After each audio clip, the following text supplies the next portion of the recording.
আচ্ছা, আসসালামু আলাইকুম। প্রচন্ড গরমে সবাইকে আসলে শুভেচ্ছা আজকের ক্লাসে। মানে গরম খুব বেশি পড়ছে। যে কারণে আমরা সবাই বাসার ভিতরে বসে আছি। তো যাই হোক, আ আসসালামু আলাইকুম এগেইন। ওয়ালাইকুম আসসালাম। আ আকিব শাহরিয়ার, হ্যাঁ। পিছনে কি আছে ওইটা দেখতে হবে না। ঠিক আছে? এটা আমার নিজেরই রুম। আচ্ছা, এখন হচ্ছে আ আ আমার ভয়েসটা কি সবাই শুনতে পাচ্ছ কিনা? সেটা আমাকে একটু জানাতে হবে যে এভরিবডি আমার ভয়েসটা কি শুনতে পাচ্ছ সবাই?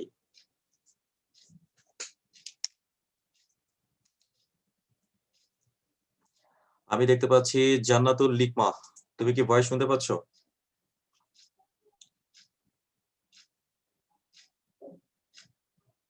এনায়েতুল্লাহ। জি স্যার, ক্লিয়ার।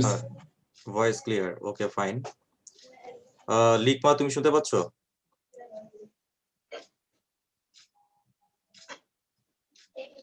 কথা ভুলে গেছে মেবি।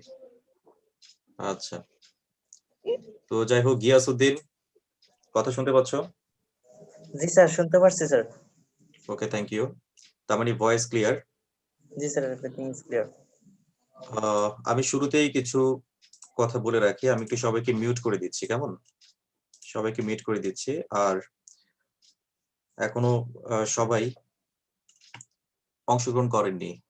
আরো প্রায় ২২ জনের মতো বাকি আছেন, ওনারা যুক্ত হয়ে যাক। তো আমাদের মোটামুটি এই ব্যাচটা হচ্ছে পূর্ণ হয়ে গেছে। আমরা আজকে থেকে আমরা এই ক্লাসটা স্টার্ট করতে যাচ্ছি লেকচার নাম্বার 1 এর মাধ্যমে। তো সবাই একটু জয়েন করুক, দেন হচ্ছে আমরা ক্লাসটা স্টার্ট করব। ফাহিম আরবি, ওকে।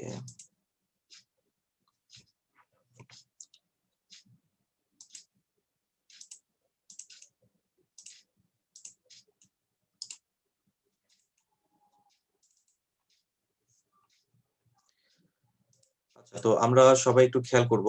আমরা ক্লাসটাকে এখান থেকে আসলে রেকর্ড করা স্টার্ট করলাম।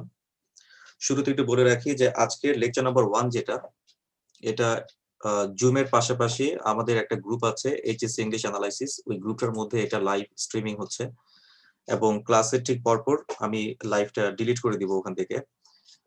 কারণ অনেকে ক্লাসটা দেখতে চেয়েছে। ঠিক আছে? অনেকে দেখতে চেয়েছে যে আসলে জুমের ক্লাসটা আসলে কিভাবে হয়। কারণ অনেকে ফেসবুকে ক্লাস করে ইউজড টু, আবার কেউ হচ্ছে আবার মানে এই ব্যাপারে ধারণা আবার অনেকের কম যে কিভাবে আমরা জুমের মাধ্যমে ক্লাসগুলা নেই।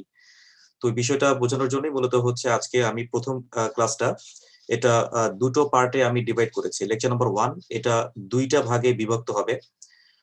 পার্ট 1 আজকের ক্লাসের মধ্যে আমরা যেটা দেখব, ফার্স্টে আমরা একটু কোর্স প্ল্যানটা দেখি। আমরা সবাই স্ক্রিন থেকে কোর্স প্ল্যানটা দেখতে পাচ্ছি। এটা হচ্ছে আমাদের ইংলিশ শর্ট কোর্স প্রোগ্রামের জন্য, যেখানে মূলত জাস্ট এই মাসের মধ্যে মানে ফেব্রুয়ারি এই ১ মাসের মধ্যে যাতে আমরা এমসিকিউ পুরো পার্টটা আমরা কভার করতে পারি, সেই পার্ট অনুযায়ী কিন্তু আমি এখানে লেকচারের কনটেন্ট গুলো সাজিয়েছি। আর একই সাথে রিটেন এর জন্য যে কয়েকটা লেকচার রাখা হয়েছে, আশা করা যায় যে এই কয়েকটা লেকচারে এনাফ। তো ১৫টা ক্লাস থাকবে আরকি। তো এর মধ্যে শুধু লেকচার নাম্বার 1 যেটা মানে আজকের যে লেকচার, যেহেতু এটা ওপেনিং লেকচার, এটাকে ২ টা পার্টে ডিভাইড করেছি। মানে আজকে একটা, কালকে একটা। তো আমাদের আজকের যে লেকচার টপিকটা সবাই যদি আমরা একটু স্ক্রিন থেকে খেয়াল করি, সবাই আমরা একটু স্ক্রিন থেকে খেয়াল করি যে আমরা দেখতে পাচ্ছি এখানের মধ্যে আমাদের টপিকটা শো করছে যে high frequency questions and final discussion on nouns, determiners, quantifiers, number এবং জেন্ডার। তো আজকের ক্লাসের মধ্যে আমরা আলোচনা করব খুব সীমিত হাই ফ্রিকোয়েন্সি কোয়েশ্চেনস এবং ফাইনাল ডিসকাশন। এটা হবে আমাদের নাউনের পার্টের উপর আমাদের কিছু আলোচনা আজকে থাকবে। নাউন, আইডেন্টিফিকেশন, তারপর হচ্ছে কাউন্টেবল, আনকাউন্টেবল, এই পোর্শনগুলো আমরা দেখব। আর যেটা এটা থেকেও একটু বেশি গুরুত্বপূর্ণ, অর্থাৎ ডিটারমিনার্স এবং কোয়ান্টিফায়ার্স, এটার জন্য আমাদের স্বতন্ত্র আরেকটা ক্লাসের প্রয়োজন পড়বে। তার মানে আগামীকালকে আমরা এই ক্লাসটা পার্টিসিপেট করব। আর এই দুটো টপিক থেকেই মূলত তোমার পরীক্ষায় প্রশ্ন হওয়ার সম্ভাবনা রয়েছে, যেটা আজকে ক্লাসের মাধ্যমে আমরা জানবো। আর একই সাথে আগামীকালকে তোমাদেরকে হচ্ছে একটা সিনোনিম অ্যান্টোনিমের শীট প্রদান করা হবে এবং ওইখানে তোমার যে কয়েকটা দেয়া থাকবে সেই কয়েকটা হচ্ছে পরীক্ষার সাথে যুক্ত থাকবে। তার মানে হচ্ছে আমরা গতকালকে ক্লাসে বোধহয় আমরা দেখেছিলাম, এক্সকিউজ মি, হ্যাঁ গতকালকে ক্লাসে আমরা দেখেছিলাম যে এই যে লেকচার নাম্বার 1, লেকচার 2 এবং হচ্ছে লেকচার 3। তো এই তিনটা লেকচার হচ্ছে সেশন নাম্বার 1 এর আওতাভুক্ত। তিনটা লেকচার নিয়ে সেশন নাম্বার 1। তো লেকচার নাম্বার 1 এ আমরা নাউন রিলেটেড যা কিছু আছে, ডিটারমিনার্স, নাম্বার, জেন্ডার, এগুলার হাই ফ্রিকোয়েন্সি কোয়েশ্চেনস গুলো আমরা সলভ করব। লেকচার নাম্বার 2 তে হচ্ছে প্রোনাউন রিলেটেড যা কিছু আছে, লেকচার নাম্বার 3 এ অ্যাডজেক্টিভ এবং কম্পারিজন রিলেটেড যা কিছু আছে, এই সবকিছু হচ্ছে আমাদের এই তিনটা লেকচারে আমরা কভার করব। আর এই তিনটা লেকচার চলাকালীন সময়ে তোমাদেরকে আমি সিনোনিম অ্যান্টোনিমের যে শীটটা দেব, ওই শীটের মধ্যে আমি পেজ নাম্বার দাগাই দিব, কত নাম্বার পেজ থেকে কত নাম্বার পেজ তুমি পড়বা। তো এটা তুমি রিভিউ টেস্ট 1 এর জন্য তুমি মুখস্থ করবা। তার মানে আমাদের রিভিউ টেস্ট 1 যেটা হবে, এই রিভিউ টেস্ট 1 এর মধ্যে আমাদের টপিক থাকবে এই গ্রামাটিক্যাল সবগুলোই, আর এটার পাশাপাশি হচ্ছে সিনোনিম অ্যান্টোনিম যেই আমি ফাইনাল শীটটা প্রোভাইড করব, ওই শীটটা। That's it. তো এখন আমরা কথা না বাড়িয়ে আমাদের যদি আজকের ক্লাসটা আমরা একটু স্টার্ট করি। ওরিয়েন্টেশন ক্লাসটা পাই নাই, আচ্ছা এই বিষয়ে আমি একটু পরে কথা বলছি। প্রভা তুমি মিস করছো না, ঠিক আছে, সমস্যা নাই। আচ্ছা আমরা একটু শুরু করব আমাদের আজকের লেকচার নাম্বার 1।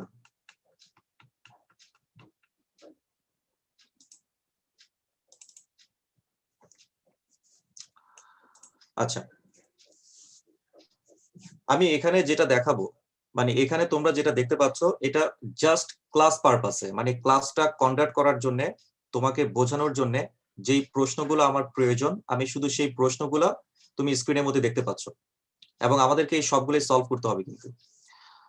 কিন্তু মানে আমি যা বোঝাবো এটা তুমি যদি ঠিক মতো ফলো করো, আজকে ক্লাসটা যদি ফলো করো, আর এরপরে লেকচার শিটটা যদি একটু উল্টায় দেখো, কারণ লেকচারের মধ্যে আমি এগুলাকে আবার সহজ ভাষায় আমি বোঝানোর ট্রাই করেছি। লেকচার শিটটা কুরিয়ারের মাধ্যমে তুমি আগামী 3 দিনের মধ্যে পেয়ে যাবা, ঠিক আছে? সো এই দুটোকে যদি আমরা একসাথে করি তাহলে তোমার এই রিলেটেড প্রস্তুতি আশা করি পূর্ণতা পাবে। সো আমরা কথা না বাড়াই, আমরা সরাসরি ভাবে আমরা আলোচনায় চলে যাই। নাউন্স থেকে আমাদেরকে যা যা দেখতে হবে, এর মধ্যে প্রথম পার্টে আমরা এখানে 6টা প্রশ্ন দেখতে পাচ্ছি।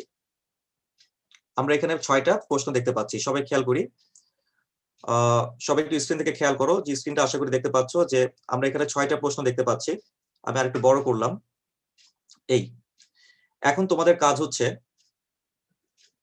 1 থেকে 6 পর্যন্ত প্রশ্নগুলার সঠিক উত্তর কি হতে পারে। ফার্স্টে একটু চিন্তা করো যে সঠিক উত্তর কি হতে পারে, যদি সম্ভব হয় একটু কমেন্ট বক্সের মধ্যে একটু কমেন্ট করবা। আর যে কোনো একজন বা দুইজন ক্লাসে একটু পার্টিসিপেট করবা, যে কোনো একজন বা দুইজন পার্টিসিপেট করবা, হ্যান্ড রেজ করবা, মানে যারা কথা বলতে চাচ্ছ তারা একটু হ্যান্ড রেজ করবা। শুরুতেই হাত তুলেছে সবুজ, তারপর আলামিন, ওরা হাত তুলেছে। কিন্তু তোমরা ফার্স্টে, আমি চাইবো যে তোমরা ফার্স্টে আগে 6টা প্রশ্ন একটু সলভ করো সবাই। জোহরা আহমেদ, তোমরা আগে 6টা প্রশ্ন একটু সলভ করো প্রত্যেকেই।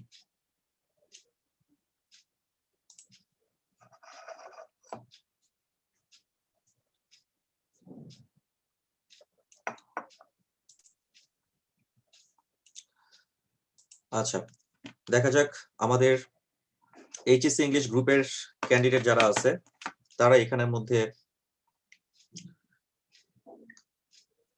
কি কি উত্তর দিয়েছে সেটাও আমরা একটু দেখার চেষ্টা করি।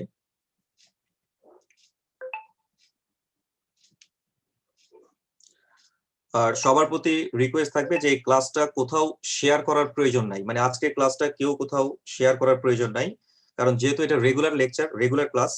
সো আমরা সবাই ক্লাসে পার্টিসিপেট করি, ক্লাসে আমরা মনোযোগ দেই, একদম ফুল কনসেন্ট্রেশন দাও যে তুমি টপিকগুলো ঠিক মতো বুঝে নিতে পারতেছো কিনা। প্রত্যেককে আমি বলবো যে টপিকটা বুঝে নিতে পারতেছো কিনা। কোনো শেয়ার বা লাইকের কমেন্টের প্রয়োজন নাই, জাস্ট হচ্ছে আমার সাথে ক্লাসে একটু মনোযোগ দিয়ে অংশগ্রহণ করে যাবা। আচ্ছা তো দেখা যাচ্ছে এখানের মধ্যে কমেন্ট বক্সের মধ্যে অনেকেই কমেন্ট করতেছো, ওকে ফাইন। আচ্ছা সবাই, জোহরা আহমেদ, একদম ফুল কনসেন্ট্রেশন দাও যে তুমি টপিকগুলো ঠিকমতো বুঝে নিতে পারতেছো কিনা। আচ্ছা, এখানের মধ্যে অনেকেই অলরেডি কমেন্ট করতেছে। আচ্ছা, ফাইন। তো আমরা সবাই একটু খেয়াল করে দেখি যে এখানে এখন কথা বলতে চাও কে? একটু হাত তুলতে হবে। আমি দেখতে পাচ্ছি যে এখানের মধ্যে আমি সবাইকে একটু ফার্স্টে লোয়ার হ্যান্ড দিয়ে দিচ্ছি। একটু হাত তুলবা যে কারা, কারা পার্টিসিপেট করতে চাও। একটু হাত তোলো। ওকে, ফাইন। সবুজ বিশ্বাস, আমি তোমাকে আনমিউট দিয়েছি। তুমি কি শুনতে পাচ্ছ? সবুজ বিশ্বাস, তুমি কি শুনতে পাচ্ছ?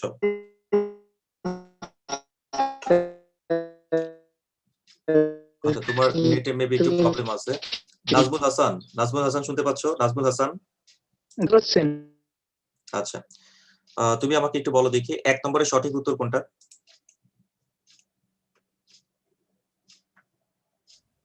কোয়েশ্চেন নাম্বার 1, অ্যানসার কোনটা মনে হচ্ছে? Sir B, common noun. Next, question number 2। Question number 2 sir abstract noun. Abstract noun, আচ্ছা। Question number 3। কোশ্চেন নাম্বার 3 এটাও common noun sir. Common noun. Question number 4। Question number 4 sir হইতেছে collective noun. Collective noun, আচ্ছা। Question number 5। Question number 5 হইতেছে sir sunlight. Sunlight, আচ্ছা, sunlight, আচ্ছা। Question number 6। This is my writing table. Sir এটা compound noun না complement sir? Complement, ওকে। আচ্ছা, সবুজ বিশ্বাস, তুমি পার্টিসিপেট করেছো, সেই জন্য তোমাকে অসংখ্য ধন্যবাদ। স্যার আমি নাজমুল। ও সরি, নাজমুল হাসান, সরি, নাম আবার কমন পড়েনি। আচ্ছা, তো যাই হোক নাজমুল, তোমাকে অসংখ্য ধন্যবাদ, তুমি পার্টিসিপেট করছো। এখন ফার্স্টে আর কেউ কি কথা বলতে চাও কিনা? আচ্ছা, আর কারো সময় নষ্ট হবে, আর কারো পার্টিসিপেট করার দরকার নাই, একজন করলেই আনাফ। আমরা সবাই একটু খেয়াল করে দেখি যে নাজমুলের উত্তরগুলো ঠিক আছে কিনা। সে প্রথমে যেটা বলেছে, 1 নম্বরটা বলেছে হচ্ছে কমন নাউন, রাইট? 1 নম্বরটাকে সে কমন নাউন বলেছে, আচ্ছা, এটা সঠিক। 2 নম্বরটাকে সে বলেছে অ্যাবস্ট্রাক্ট নাউন, 2 নম্বরটাকে অ্যাবস্ট্রাক্ট নাউন বলেছে, এটা হয়নি। আচ্ছা, 3 নম্বরটাকে বলেছে কমন নাউন, এটা সঠিক।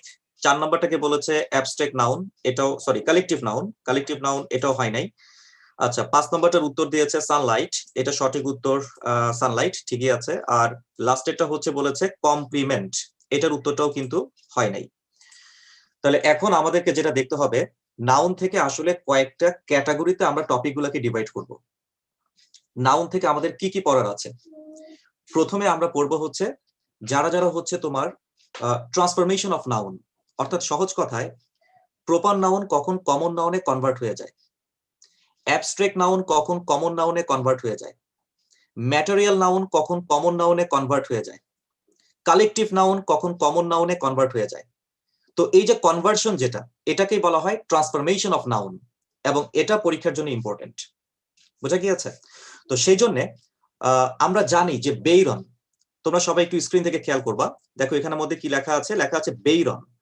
এই বেইরন কিন্তু মূলত একটা প্রপার নাউন। যেমন আমার নাম রায়হান, রায়হান কিন্তু একটা প্রপার নাউন। তোমার নাম সেলিম, সেলিম কিন্তু একটা প্রপার নাউন। তার মানে যে কোনো মানুষের নামই তো প্রপার নাউন। তো প্রপার নাউন আবার কি করে কমন নাউন হয়? প্রপার নাউন কমন নাউন হবে যদি প্রপার নাউনের আগে আর্টিকেল বসানো হয়, অর্থাৎ দি বসানো হয়েছে, দেখো দি এবং অফের মাঝখানে যদি তোমার প্রপার নাউন চলে আসে, তাহলে সেই প্রপার নাউনটাকে আমি বলবো এটা প্রপার নাউন না, এটা কমন নাউন। তো যে কারণে এখানের মধ্যে আমরা সঠিক উত্তর অপশন নাম্বার বিটাকেই নেব। এখন একইভাবে তোমরা এই 2 নম্বর কোয়েশ্চেনটা দেখে একটু তাকাও। কোয়েশ্চেন নাম্বার 2, দেখো 2 নম্বর কোয়েশ্চেনে লেখা আছে they praised the honesty of the girl.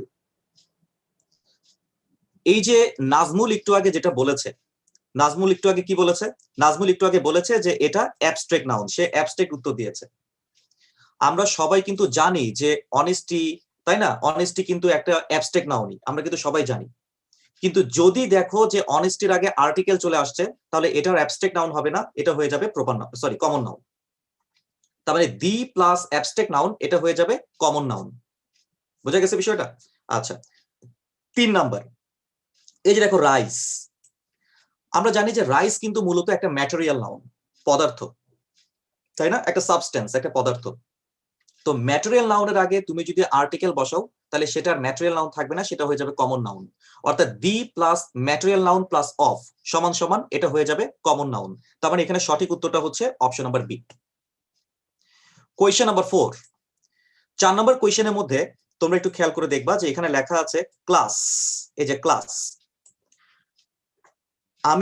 আমি একদম গ্যারান্টি দিয়ে বলবো, তোমাদেরকে গ্যারান্টি দিয়ে বলবো যে এই যে ক্লাস, ফ্যামিলি, আর্মি, জুরি, টিম, এই নামগুলো যে কালেকটিভ নাউন, এটা প্রায় 95% স্টুডেন্টই কিন্তু বলবে।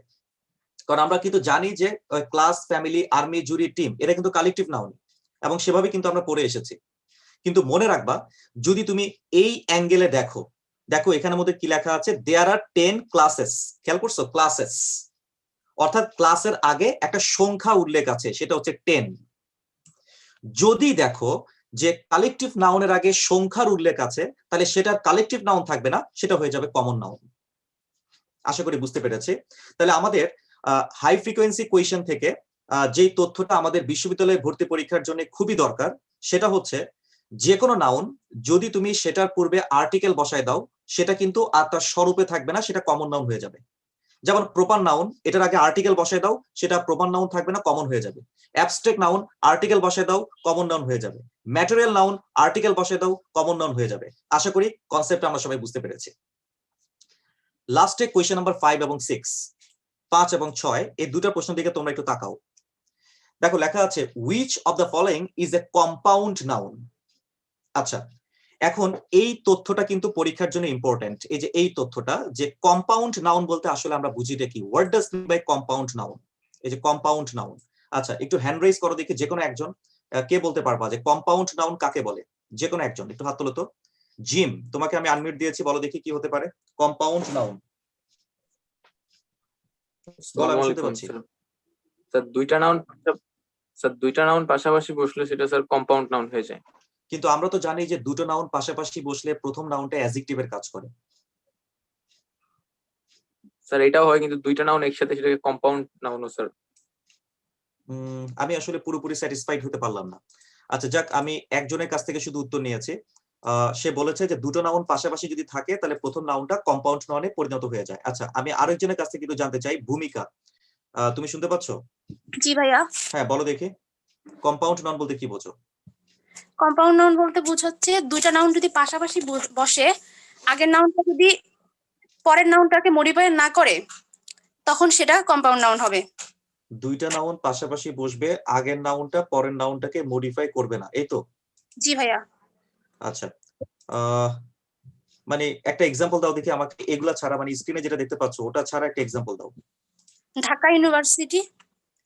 ঢাকা ইউনিভার্সিটি, আচ্ছা ঢাকা ইউনিভার্সিটি এটা কেমন টাইপের নাউন?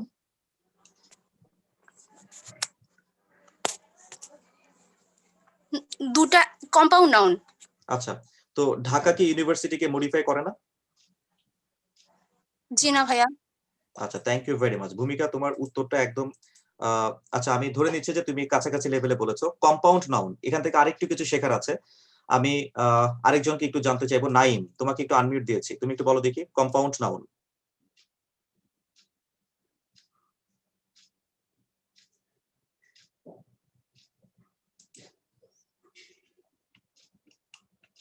নাইমকে আনমিউট দেওয়া হয়েছে। নাইম শুনতে পাচ্ছ? নাইম, জি স্যার। হ্যাঁ বলো।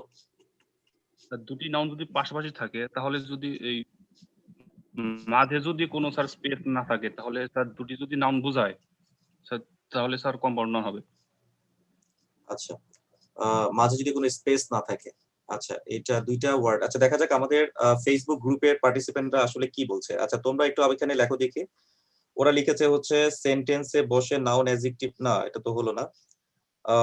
হেডমাস্টার, তুমি এখানে এক্সাম্পল দিয়েছো হেডমাস্টার। আচ্ছা এখানে পার্টিসিপেন্টরা আবার চ্যাট বক্সে লিখেছে দুইটা ওয়ার্ড একটা মিনিংই দিবে। আচ্ছা দুইটা ওয়ার্ড, হ্যাঁ এটা কাছাকাছি যায় যে দুটো ওয়ার্ড মিলে মূলত একটা মিনিংই দিবে। আচ্ছা, তো এই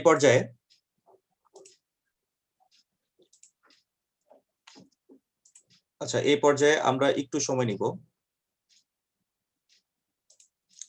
ফাইলটা শেয়ার হচ্ছে না, মানে একটু সময় নিব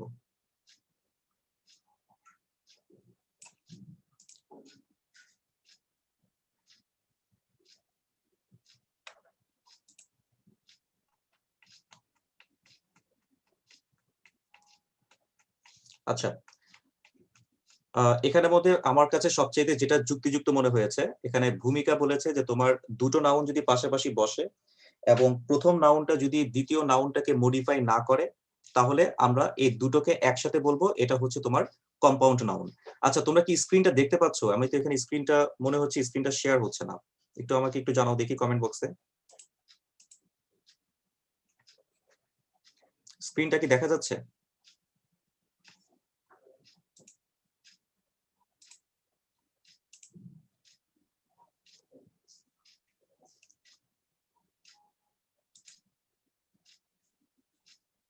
নো নো নো, স্ক্রিন তো দেখা যাচ্ছে না, তাই না? আচ্ছা, একটু সময় দাও তো, জাস্ট 1 মিনিট, 1 মিনিটের মধ্যে এটা ঠিক হয়ে যাবে।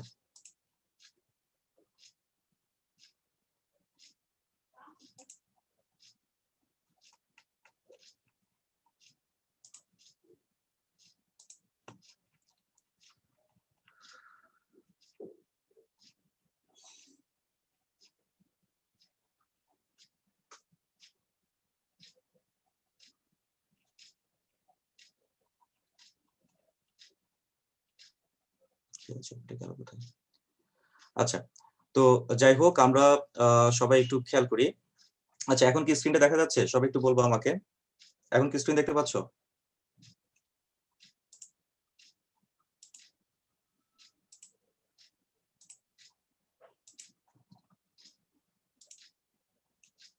স্ক্রিন এখন কি দেখা যাচ্ছে না?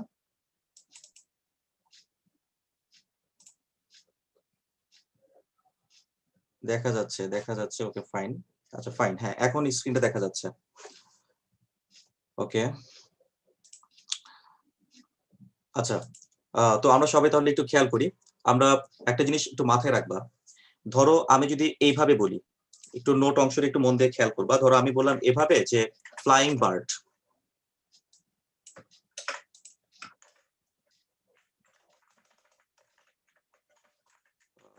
Flying bird. এখন তোমরা সবাই একটু খেয়াল করো যে আমি কি লিখছি, আমি লিখলাম হচ্ছে ফ্লাইং বার্ড। এখন কেমন বার্ড? ফ্লাইং বার্ড, অর্থাৎ পাখিটা কেমন অবস্থায় আছে? এই পাখিটা উড়ন্ত অবস্থায় আছে। একটু খেয়াল করে দেখো কেমন অবস্থায় আছে, উড়ন্ত অবস্থায় আছে। তার মানে আমি এখানের মধ্যে প্রথমে যে কথাটা বলেছি, ফার্স্টে যে কথাটা বলেছি ফ্লাইং, এটা কিন্তু পরের যে নাউনটা এই যে বার্ড, এই বার্ডের কিন্তু একটা অবস্থা বোঝাচ্ছে। যদি অবস্থা বোঝায় তাহলে এটাকে আমরা বলবো মডিফায়ার বা অ্যাডজেক্টিভ। তো এই ক্ষেত্রে এই দুটো শব্দকে কিন্তু কম্পাউন্ড নাউন বলা যাবে না। যেমন ধরো আমি যদি তোমার একটা এক্সাম্পল দেই, ধরো আমি এভাবে লিখলাম যে তোমার ফর এক্সাম্পল লাঞ্চ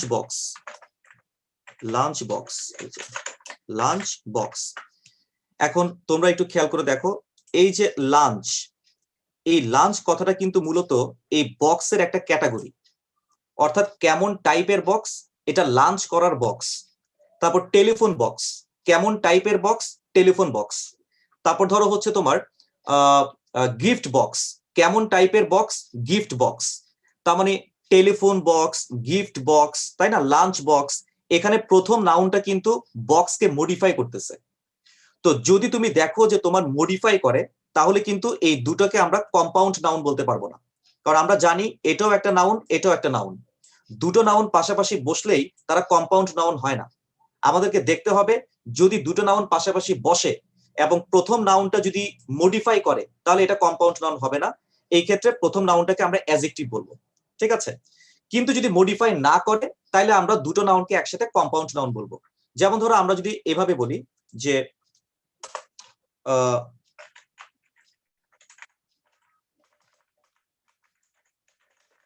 এই যে রাইটিং টেবিল, তারপর ধরো এই যে এখানে প্রথম যে শব্দটা আমরা দেখতে পাচ্ছি রাইটিং, এই রাইটিং কিন্তু টেবিলকে মডিফাই করতেছে না, বরঞ্চ এই দুটো মিলেই কিন্তু একটা একক নাউনকে বোঝানো হচ্ছে। যেমন ধরো আমি যদি তোমার বলি যে ওয়াকিং স্টিক, ধরো আমি এভাবে বললাম যে তোমার ওয়াকিং স্টিক, তাহলে তোমরা একটু খেয়াল করে দেখো, এই যে প্রথমে যে ওয়াকিং কথাটা দেখতে পাচ্ছ, এই ওয়াকিং কিন্তু তোমার এই লাঠিটাকে মডিফাই করতেছে না। এই যে লাঠি দেখতে পাচ্ছ স্টিক, এটাকে কিন্তু মডিফাই করতেছে না। অর্থাৎ কেমন লাঠি, হাঁটন্ত লাঠি, এটা কিন্তু হয় না। কিন্তু দেখো কেমন বার্ড, এই যে কেমন বার্ড, উড়ন্ত বার্ড। তার মানে উড়ন্ত মানে কেমন দ্বারা প্রশ্ন করলে কিন্তু একটা অ্যান্সার চলে আসে। কিন্তু এখানে কেমন দ্বারা প্রশ্ন করলে তুমি একসাথে দুটোকেই কিন্তু একসাথে অ্যান্সার পাবা, যে এটা স্টিক, স্টিক না এটা ওয়াকিং স্টিক। তার মানে ওয়াকিং স্টিক দুটো মিলে কিন্তু একটা শব্দ। তাহলে ঠিক একইভাবে ধরো সুইমিং পুল, পুল কিন্তু কখনো সুইমিং করে না, মানুষ সুইমিং করতে পারে। তার মানে পুল এবং সুইমিং এর দুটো মিলেই কিন্তু একটা কম্পাউন্ড নাউন। তার মানে আমরা বুঝতেই পারতেছি দুটো নাউন যদি পাশাপাশি বসে এবং প্রথম নাউনটা যদি দ্বিতীয় নাউনটাকে মডিফাই না করে, তাহলে দুটো নাউনকে একসাথে আমরা বলবো যে এরা কম্পাউন্ড নাউনের কাজ করতেছে। আচ্ছা, তো যাই হোক, আশা করি আমরা ট্রান্সফরমেশন অফ নাউন্স এই অংশটা আশা করি আমরা সবাই বুঝতে পেরেছি। এবং এই রিলেটেড এতক্ষণ পর্যন্ত যা যা আলোচনা করেছে এটা কিন্তু লেকচার শিটের মধ্যে নোটস আকারে দেওয়া আছে, এটা পৃষ্ঠা উল্টাইলেই তোমরা দেখতে পারবা। ঠিক আছে, আমি লেকচার শিটটা এখনো পাঠাই নাই, কালকে সকালবেলা লেকচার শিট পাঠিয়ে দিব। আচ্ছা, এবার চলে আসো পজিশন অফ নাউন্স। তোমাদেরকে আরো আমি 4 মিনিট সময় দিচ্ছি। 4 মিনিটের মধ্যে তোমরা এখানের মধ্যে যে কয়েকটা প্রশ্ন আছে, 13টা প্রশ্ন, এই 13টা প্রশ্ন সলভ করতে হবে।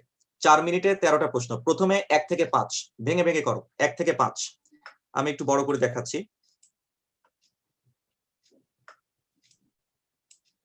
এই ফার্স্টে করো 1 থেকে 5, খুব দ্রুত।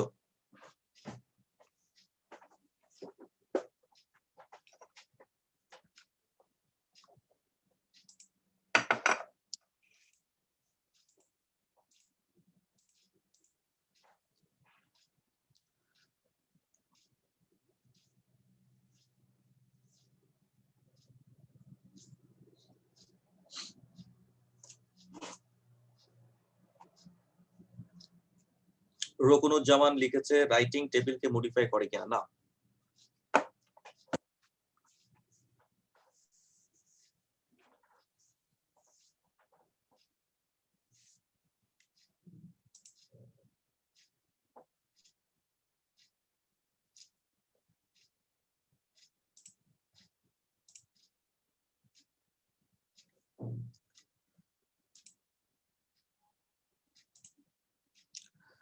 আচ্ছা আমরা খুব দ্রুত আমরা একটু উত্তরগুলো একটু কারেকশন নিব।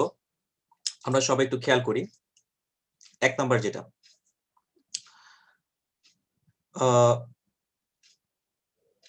আচ্ছা এখানের মধ্যে কম্পাউন্ড নাউন কি শুধু নাউন প্লাস নাউনই হয়, এক্ষেত্রে অন্য কোনো, আচ্ছা সেটা আমরা একটু পরে আসতেছি, ডোন্ট ওয়ারি। আগে ফার্স্টে হচ্ছে আমি প্রশ্নোত্তর পর্বে আমি একটু পরে যাব, ঠিক আছে? আগে ফার্স্টে আমরা একটু আলোচনাটা শেষ করে ফেলি। আমাদের এখনকার আলোচনাটা হচ্ছে নাউনের পজিশন বা নাউন বাক্যে কোথায় কোথায় বসে। ক্লাস পার্টিসিপেট কে করতে চাও? একটু হাত তোলো দেখি। ক্লাসে অংশগ্রহণ করতে চাও কে? একটু হাত তোলো।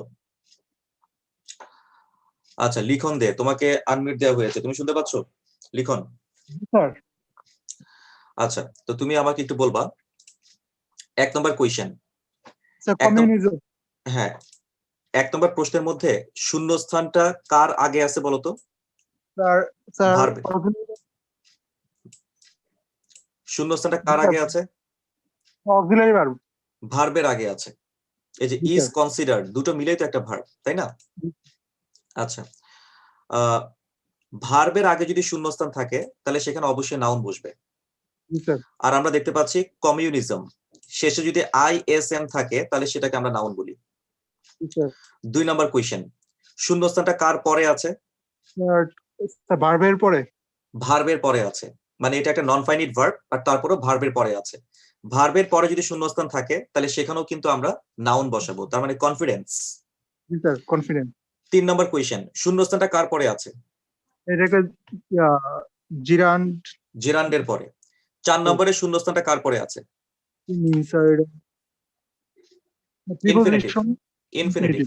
ইনফিনিটিভ। তার মানে আমরা দেখতে পাচ্ছি যে 3 নম্বরে আছে জিরান্ডের পরে, 4 নম্বরে আছে ইনফিনিটিভের পরে। জিরান্ডের পরে যদি শূন্যস্থান থাকে সেখানেও নাউন, ইনফিনিটিভের পরে যদি শূন্যস্থান থাকে তাহলে সেখানেও নাউন, ঠিক আছে?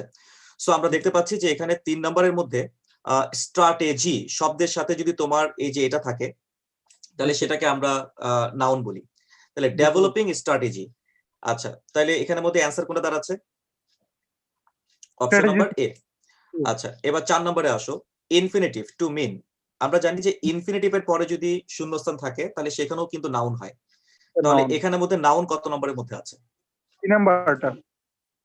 সিম্বলিক, এটা কিন্তু নাউন না, সিম্বল হচ্ছে নাউন। ঠিক আছে, তাহলে সঠিক উত্তর হচ্ছে অপশন নাম্বার সি। আচ্ছা, তারপর দেখো 5 নাম্বার, বলো দেখি 5 নম্বরের শূন্যস্থানটা কার পরে আছে? প্রিপোজিশনের পরে স্যার। প্রিপোজিশনের পরে আছে। ইভেন 6 নাম্বার, 6 নম্বরের শূন্যস্থানটা কার পরে আছে? প্রিপোজিশনের পরে স্যার। প্রিপোজিশনের পরে যদি শূন্যস্থান থাকে তাহলে 100% সেটা নাউন হবে। প্রিপোজিশনের জি, পরে স্যার। শূন্যস্থান মানেই সেটা নাউন। অতএব এখানে সঠিক উত্তর হচ্ছে ইমাজিনেশন। এই যে সঠিক উত্তর অপশন নাম্বার 4। ক্লিয়ার? আচ্ছা, জি স্যার। এরপর 6 নাম্বার গেল। 6 নাম্বার গেছে না, কত নাম্বার গেছে এটা? 5 নাম্বার গেছে স্যার। 6 5 নাম্বার নাম্বার আসছে গেছে। আচ্ছা, এবার 6 নাম্বার। আচ্ছা, তাহলে তুমি বলো দেখি 6 নাম্বারের শূন্যস্থানটা কার পরে গেছে? স্যার। প্রিপোজিশনের পরে স্যার। তাহলে প্রিপোজিশনের পরে শূন্যস্থান থাকলে সেখানে কি হয়? Noun sir. কত নম্বর অপশনে নাউন আছে? 3 নাম্বার স্যার। আচ্ছা, এখন এখানের মধ্যে I am afraid of cruelty, এই ক্রুয়েলটিও একটা নাউন। আবার দেখো ক্রুয়েলটি, এই ক্রুয়েলটিও কিন্তু একটা নাউন।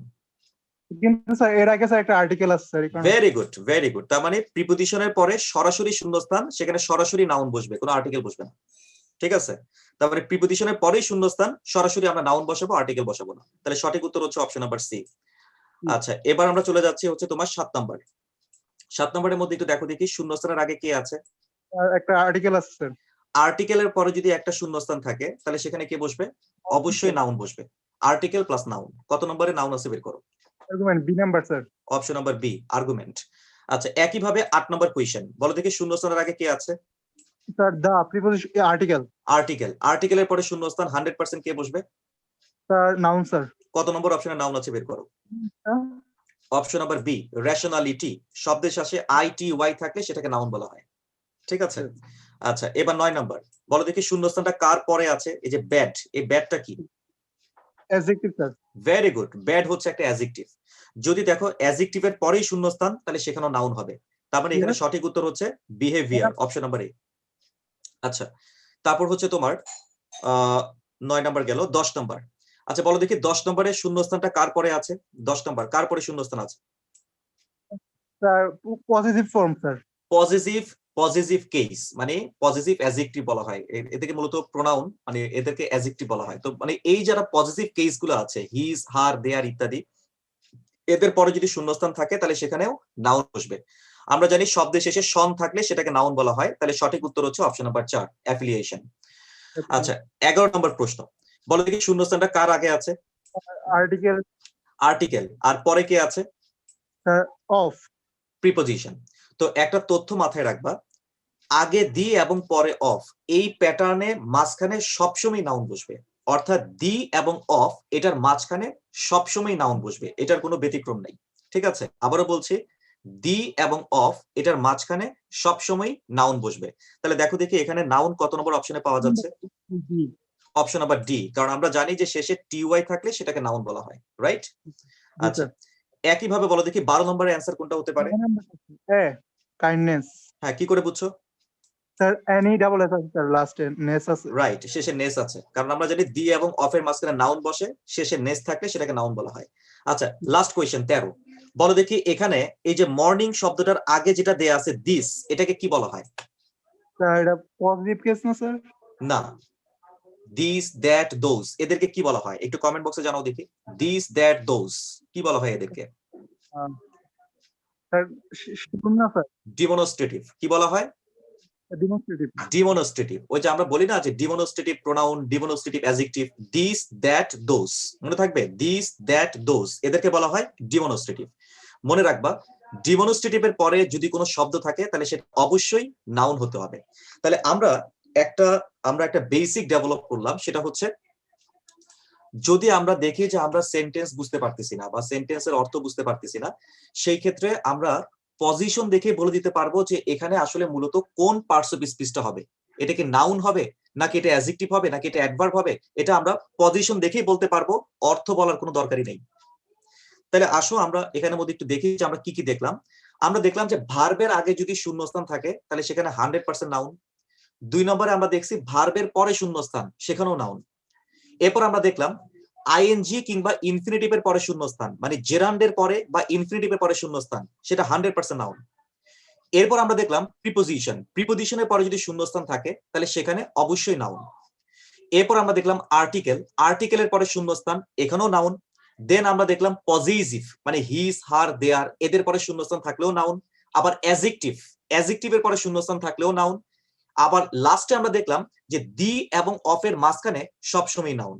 তাহলে নাউনের যে পজিশন গুলা, এই পজিশন গুলা কিন্তু আমরা এই কয়েকটা প্রশ্নের মাধ্যমে আমরা জানতে পেরেছি, এবং রুল গুলা আমি লেকচার শিটের মধ্যে তোমাদেরকে দিয়ে দিব, তোমরা ওখান থেকে চাইলে একবার দেখে নিতে পারো, না দেখলেও কোনো ক্ষতি নাই, জাস্ট এই প্রশ্নগুলা মাথায় থাকলেই মোর দেন এনাফ। আচ্ছা, এবার চলে আসো next item, classification of nouns. অনেকে এই পার্টটাকে অনেকে অবহেলা করে বা এই পার্টটা অনেকে পড়তে চায় না, ঠিক আছে, যে নাউনের ক্লাসিফিকেশন। এখন আমরা এখান থেকে যে কয়েকটা প্রশ্ন দেখতে পাচ্ছি, 9টা প্রশ্ন আছে, তোমাদেরকে সময় দিচ্ছি 3 মিনিট। 3 মিনিটের মধ্যে এই 9টা প্রশ্ন একটু অ্যান্সার বের করে ফেলো এভরিবডি।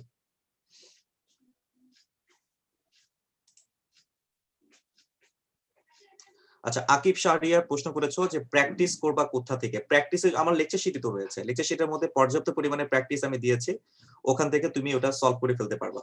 কিন্তু এখন যেটা দেখতে পাচ্ছ এটা কিন্তু লেকচার শিট না, এটা হচ্ছে আমার ক্লাসে তোমাকে বোঝানোর জন্য ক্লাস ম্যাটেরিয়ালস, ঠিক আছে। আচ্ছা,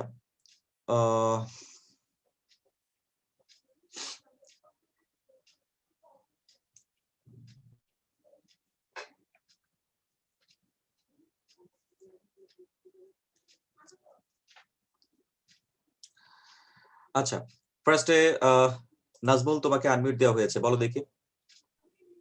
জি স্যার, প্রথমটা নাউন হবে। আচ্ছা, কেন বলো দেখি, প্রথমটা নাউন কেন? প্রত্যেকটা পার্টস অফ স্পিচের নামই নাউন। আচ্ছা, তার মানে যে কোনো কিছু নামই তো নাউন, তো ওই সেন্সে অ্যাডজেক্টিভ হচ্ছে মূলত একটা noun. The word noun is a noun, the word pronoun is a noun, the word adjective is a noun, the word verb is a noun. তার মানে যে কোনো নামই হচ্ছে নাউন। আচ্ছা ফাইন, নেক্সট 2 নাম্বার, নিচের কোনটা প্রপার নাউন নয়? রিভার। রিভার বলতে আসলে দুনিয়ার সকল নদীকেই বোঝায়, আর এক জাতীয় সবকিছুকেই বোঝানোর জন্য যেটা ব্যবহার করা হয় সেটাকে আমরা বলি মূলত কমন নাউন, রাইট? জি। তার মানে রিভার হচ্ছে এখানে কমন নাউন। আর বাকি যেগুলো দেখতে পাচ্ছ এরা সবাই প্রপার নাউন। যেমন একটা নক্ষত্রের নাম, এটা একটা প্রপার নাউন। ব্যক্তির নাম, এটা প্রপার নাউন। নদীর নাম, এটাও প্রপার নাউন। কিন্তু শুধু নদী, যেটা মানে যে নদী দ্বারা আসলে সকল নদীকেই বোঝায়, এক জাতীয় সবাইকেই বোঝায়, এটা হচ্ছে মূলত একটা কমন নাউন। আচ্ছা, 2 number, I recognized your voice, এটা কেমন টাইপের নাউন? অ্যাবস্ট্রাক্ট হবে স্যার। আচ্ছা, এটাকে আমরা ম্যাক্সিমামে কিন্তু আমরা এটাকে অ্যাবস্ট্রাক্ট নাউন বলে থাকি, ম্যাক্সিমামে আমরা অ্যাবস্ট্রাক্ট নাউন বলে থাকি, বাট মূলত এই ভয়েসটা হচ্ছে এখানে কমন নাউন, ভয়েসটাকে আমরা বলবো এখানে কমন নাউন। আচ্ছা, মনে রাখবা এই যে পজিটিভ কেসটা দেখতে পাচ্ছ, এই যে পজিটিভ, এই পজিটিভের পরে যদি কোনো নাউন থাকে তাহলে সেই নাউনটাকে আমরা কমন নাউনই বলবো। পজিটিভের পরে অন্য নাউনও হতে পারে, তবে একটা কথা আছে যে ভয়েস এটা এমন টাইপের একটা নাউন যে নাউনটার সাথে আমি এস বা ইএস অ্যাড করতে পারি, মানে এটাকে সিঙ্গুলার প্লুরাল বানাইতে পারি। যেই নাউনটাকে সিঙ্গুলার বা প্লুরাল বানানো যায় ওই নাউনটাকেই মূলত আমরা বলবো এটা কমন নাউন। যেমন ধরো বয়, আমি কিন্তু বলতে পারি এ বয়, অথবা আমি বলতে পারি বয়েস। আমি বলতে পারি এ গার্ল, অথবা আমি বলতে পারি গার্লস। তার মানে যেই নাউনগুলোকে সিঙ্গুলার এবং প্লুরাল বানানো যায় ওই নাউনগুলোকে আমরা বলবো হচ্ছে এরা কমন নাউন। তার মানে এখানে ভয়েস যেহেতু তোমার ভয়েসেস হয় বা দি ভয়েস হয়, মানে এটাকে সিঙ্গুলার প্লুরাল করা যায়, অতএব এটাকে আমরা বলবো যে এটা একটা কমন নাউন। তাহলে এখানে সঠিক উত্তর হচ্ছে অপশন নাম্বার এ। আচ্ছা, এবার আমরা চলে যাচ্ছি হচ্ছে তোমার নেক্সট 4 নাম্বার যেটা আছে। 4 নাম্বারটা এ হবে। 4 নাম্বার যেটা আছে, এই 4 নাম্বারটার অ্যানসারটা একটু বের করেন আপনারা। The jury are arguing among themselves. A number.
ও আচ্ছা, সরি।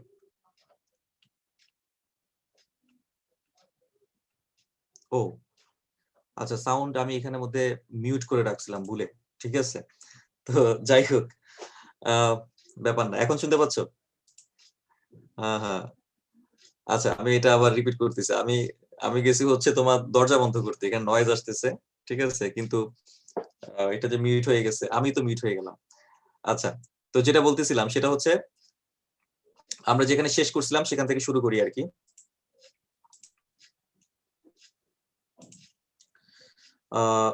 4 নাম্বার, কোয়েশ্চেন নাম্বার 4 নম্বরের মধ্যে তোমরা সবাই একটু খেয়াল করো যে এখানের মধ্যে দেয়া আছে এই যে জুরি।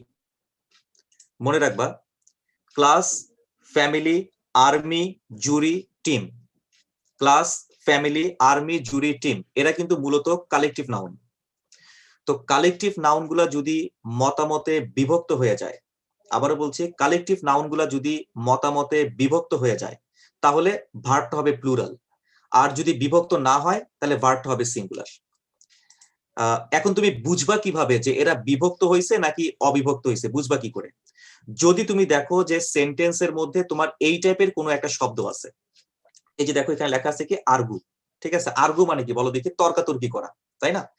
তারপর ধরো হচ্ছে সেপারেশন, তারপর ধরো লেখা আছে ডিবেট মানে বিতর্ক করতেছে, তারপর ধরো লেখা আছে ডিভাইড মানে বিভক্ত হয়ে গেছে, অথবা বাক্যে লেখা আছে ডিফারেন্স মানে পার্থক্য বা এরকম কোনো কিছু, ডিস্টিংগুইশ পার্থক্য বা এরকম কোনো কিছু। তার মানে সেন্টেন্সের মধ্যে যদি এরকম কোনো শব্দ তুমি দেখো, ধরো আর্গু বা আর্গুমেন্ট, ডিবেট, তারপর হচ্ছে ডিভাইড, তাই না, এই টাইপের কোনো শব্দ যদি তুমি বাক্যের মধ্যে দেখো তাহলে অবশ্যই এই কালেকটিভ নাউনগুলোর পরের ভার্বটা প্লুরাল হবে। আর যদি না দেখো তাহলে ভার্বটা সিঙ্গুলার হবে। তাহলে আশা করি আমি বুঝাতে পারছি যে কালেকটিভ নাউন এরা যখন মতামতে ভিন্ন হয়ে যায়, বিভিন্ন হয়ে যায়, বিভক্ত হয়ে যায়, তখন ভার্বটা হবে প্লুরাল। আর যদি এরা মতামতে বিভক্ত না হয় তখন ভার্বটা হবে সিঙ্গুলার। তো এখন এই সেন্টেন্সের মধ্যে যেহেতু বলেই দিয়েছে আর্গু মানে তর্কাতর্কি করতেছে, মানে বিভক্ত হয়ে যাচ্ছে, তাহলে অবশ্যই ভার্বটা কি হবে? প্লুরাল। এই কারণে সঠিক উত্তরটা হচ্ছে অপশন নাম্বার এ, এই যে the jury are, the jury is হবে না। তো এই নিয়মটাকে মূলত দ্য নাউন অফ মাল্টিটিউড বলা হয়, নাউন অফ মাল্টিটিউড বলা হয় এই নিয়মটাকে। বাট এই নিয়মটা দিয়ে তো আসলে আমাদের কোনো কাজে না, কাজটা হচ্ছে মানে প্রয়োগটা আমরা বুঝতে পেরেছি কিনা, যে কালেকটিভ নাউন কখন প্লুরাল হয়, কালেকটিভ নাউন কখন সিঙ্গুলার হয়, এটা আশা করি আমরা সবাই বুঝতে পেরেছি। আচ্ছা, এবার চলে আসো 5 number, I saw dash of monkeys in the forest. আচ্ছা বলো দেখি এখানে সঠিক উত্তর কোনটা হতে পারে? I saw dash monkeys in the forest, সঠিক উত্তর কোনটা?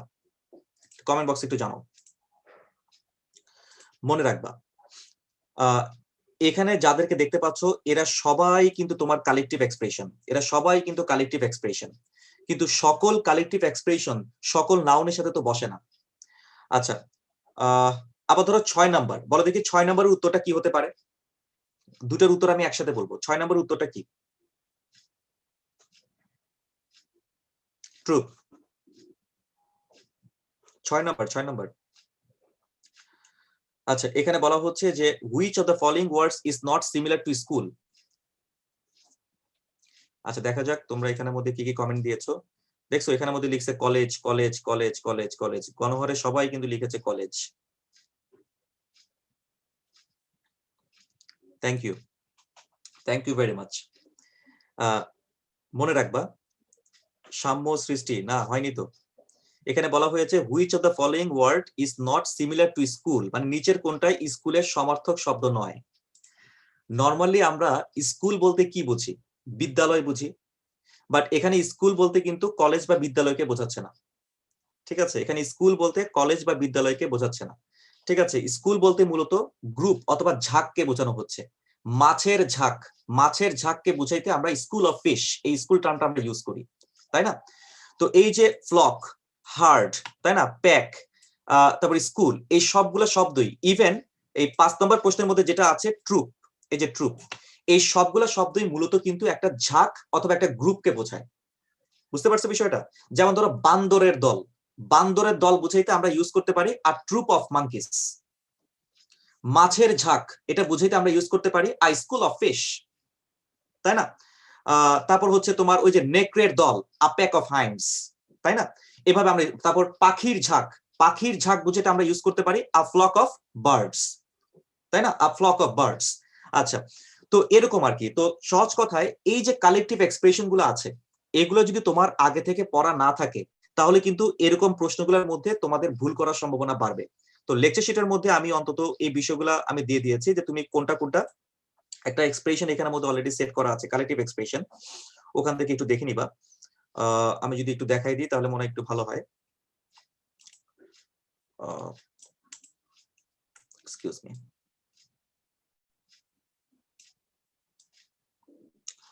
আচ্ছা, এই যে আমরা কিছু স্ক্রিন থেকে দেখতে পাচ্ছি কালেকটিভ এক্সপ্রেশন, সবাই একটু আমরা স্ক্রিনের দিকে তাকাই। এই দেখো এখানে স্ক্রিনের মধ্যে কিছু কালেকটিভ এক্সপ্রেশন আমরা সবাই দেখতে পাচ্ছি, খেয়াল করে দেখো। আমি লেকচার শিটের মধ্যে এই বক্সটা কিন্তু লেকচার শিটের মধ্যে আমি দিয়েছি, ঠিক আছে? আমি আবারও বলছি, লেকচার শিটের মধ্যে এই বক্সটা আমি দিয়েছি, এবং তোমাদের যতটুকু প্রয়োজন, মানে আমার টার্গেট তো হচ্ছে 1 মাসের মধ্যে কোর্সটা কমপ্লিট করা, মানে 1 মাসের মধ্যে আমরা একদম চূড়ান্ত ভাবে যা পড়েছি এতদিন তো কম বেশি সবাই পড়ছো, আর এখন যেটা করতেছো এটা হচ্ছে একদম ফাইনাল রিভিশন বলতে পারো, ঠিক আছে? মানে ফাইনাল ডিসকাশন, সহজ কথায়, মানে এরপরে আর কোনো পড়া থাকবে না। যা যা এখন দেখাচ্ছি এটাই হচ্ছে তোমার চূড়ান্ত প্রস্তুতি। তো সেই জন্য তোমাদেরকে এখানে মানে যেই ম্যাটেরিয়ালটা তোমার প্রয়োজন সেটাই লেকচার শিটের মধ্যে আমি ইনক্লুড করে দিয়েছি। মানে সহজ কথা এটা একটা নোট শিট বলতে পারো, ঠিক আছে? একটা নোটস বলতে পারো। তো তোমরা এখান থেকে বিষয়গুলো একটু দেখে নিবা। আমি গুরুত্বপূর্ণ যেগুলো আছে সেগুলাই হচ্ছে তোমাদের শিটের মধ্যে দিয়েছি, তোমরা ওখান থেকে একটু পড়ে নিবা, ঠিক আছে? দেখো এখানের মধ্যে কিন্তু অলরেডি এগুলো দেয়া আছে, একটু পড়ে নিতে হবে। আর এখান থেকে তোমার ভর্তি পরীক্ষাতে কিন্তু প্রশ্ন হয়, ঠিক আছে? সো এটাকে অবহেলা করার কোনো সুযোগ নাই, ঠিক আছে? এটা পড়তে হবে। আচ্ছা, দেন আবারও আমরা আমাদের লেকচারে ব্যাক করলাম। আচ্ছা, তারপর 5 এবং 6 নাম্বারটা আমরা দেখেছি। এবার 7 নম্বরে বলা হচ্ছে this ring is made of gold. আচ্ছা, এখানে গোল্ড এটা কেমন টাইপের নাউন? গোল্ড এটা কেমন টাইপের নাউন? এটা খুবই সহজ, আমরা সবাই জানি গোল্ড হচ্ছে মূলত একটা ম্যাটেরিয়াল নাউন। এখানে আমরা এখানে দেখি একজন কমন করছে, কি কমন নাউন লিখছে একজন। কেন কমন নাউন কেন লিখেছো? ওয়াই কমন নাউন কেন লিখেছো? আচ্ছা, একটা জিনিস মাথায় রাখবা, এখানে যেটা দিয়ে তুমি বানাবা সেটা হচ্ছে তোমার ম্যাটেরিয়াল নাউন, আর যেটা বানাইছো ওটা হচ্ছে কমন নাউন। কে বোঝো নাই? একটু হাত তোলো দেখি। ম্যাটেরিয়াল নাউন এবং কমন নাউন দুটার মধ্যে একটা ডিফারেন্স আছে, সবাই কি বুঝতে পারছো? আচ্ছা, আমি সামিন, তুমি কি শুনতে পাচ্ছ? জি স্যার, শুনতে পেরেছি। স্যার আরেকবার একটু রিপিট করলে ভালো হতো। মানে আচ্ছা, বলো দেখি, তুমি কি রিং পড়ো? রিং, স্বর্ণের রিং পড়ো না? বাট দেখছো তো নাকি? জি স্যার। তো এই রিংটা কি দিয়ে বানানো হয়েছে বলো তো? গোল্ড দিয়ে বানানো হয়েছে। তার মানে এখানে কাঁচামালটা কি, র ম্যাটেরিয়ালটা কি? গোল্ড। এই কাঁচামাল হিসেবে যাদেরকে ব্যবহার করি আমরা তারা হচ্ছে ম্যাটেরিয়াল নাউন। বিষয়টা বুঝতে পারছো? এখন তুমি এই গোল্ডটা দিয়ে তুমি কি বানাইছো? একটা রিং বানাইছো না? জি স্যার। এই রিংটা হচ্ছে তোমার কমন নাউন। তার মানে যেটা দিয়ে বানানো হয় সেটা হচ্ছে ম্যাটেরিয়াল নাউন, আর যেটা বানাইছো সেটা হচ্ছে তোমার কমন নাউন। তাহলে এখন আমাকে একটু বলো দেখি যে for example paper is made of wood. G sir, এখানে উড হচ্ছে স্যার ম্যাটেরিয়াল নাউন আর পেপার হচ্ছে কমন নাউন। কিন্তু ঝামেলা হয়ে গেছে কি জানো? না জি স্যার, পেপারও তো আরেকভাবে বানানো যায়। হ্যাঁ স্যার, ঝামেলা হচ্ছে এখানে দুটোই ম্যাটেরিয়াল নাউন। তার মানে এখানে পেপারও ম্যাটেরিয়াল নাউন, এখানে উডও ম্যাটেরিয়াল নাউন, দুটার মধ্যে কিন্তু ডিফারেন্স আছে। যেমন ধরো আমি তোমাকে দুইটা বাক্য দেখাই, ঠিক আছে? দুইটা বাক্য আমি এখান থেকে যদি একটু দেখাই, লাইক আমি এভাবে লিখলাম, paper is made from wood, আর আরেকটা লিখলাম the ring is made of gold.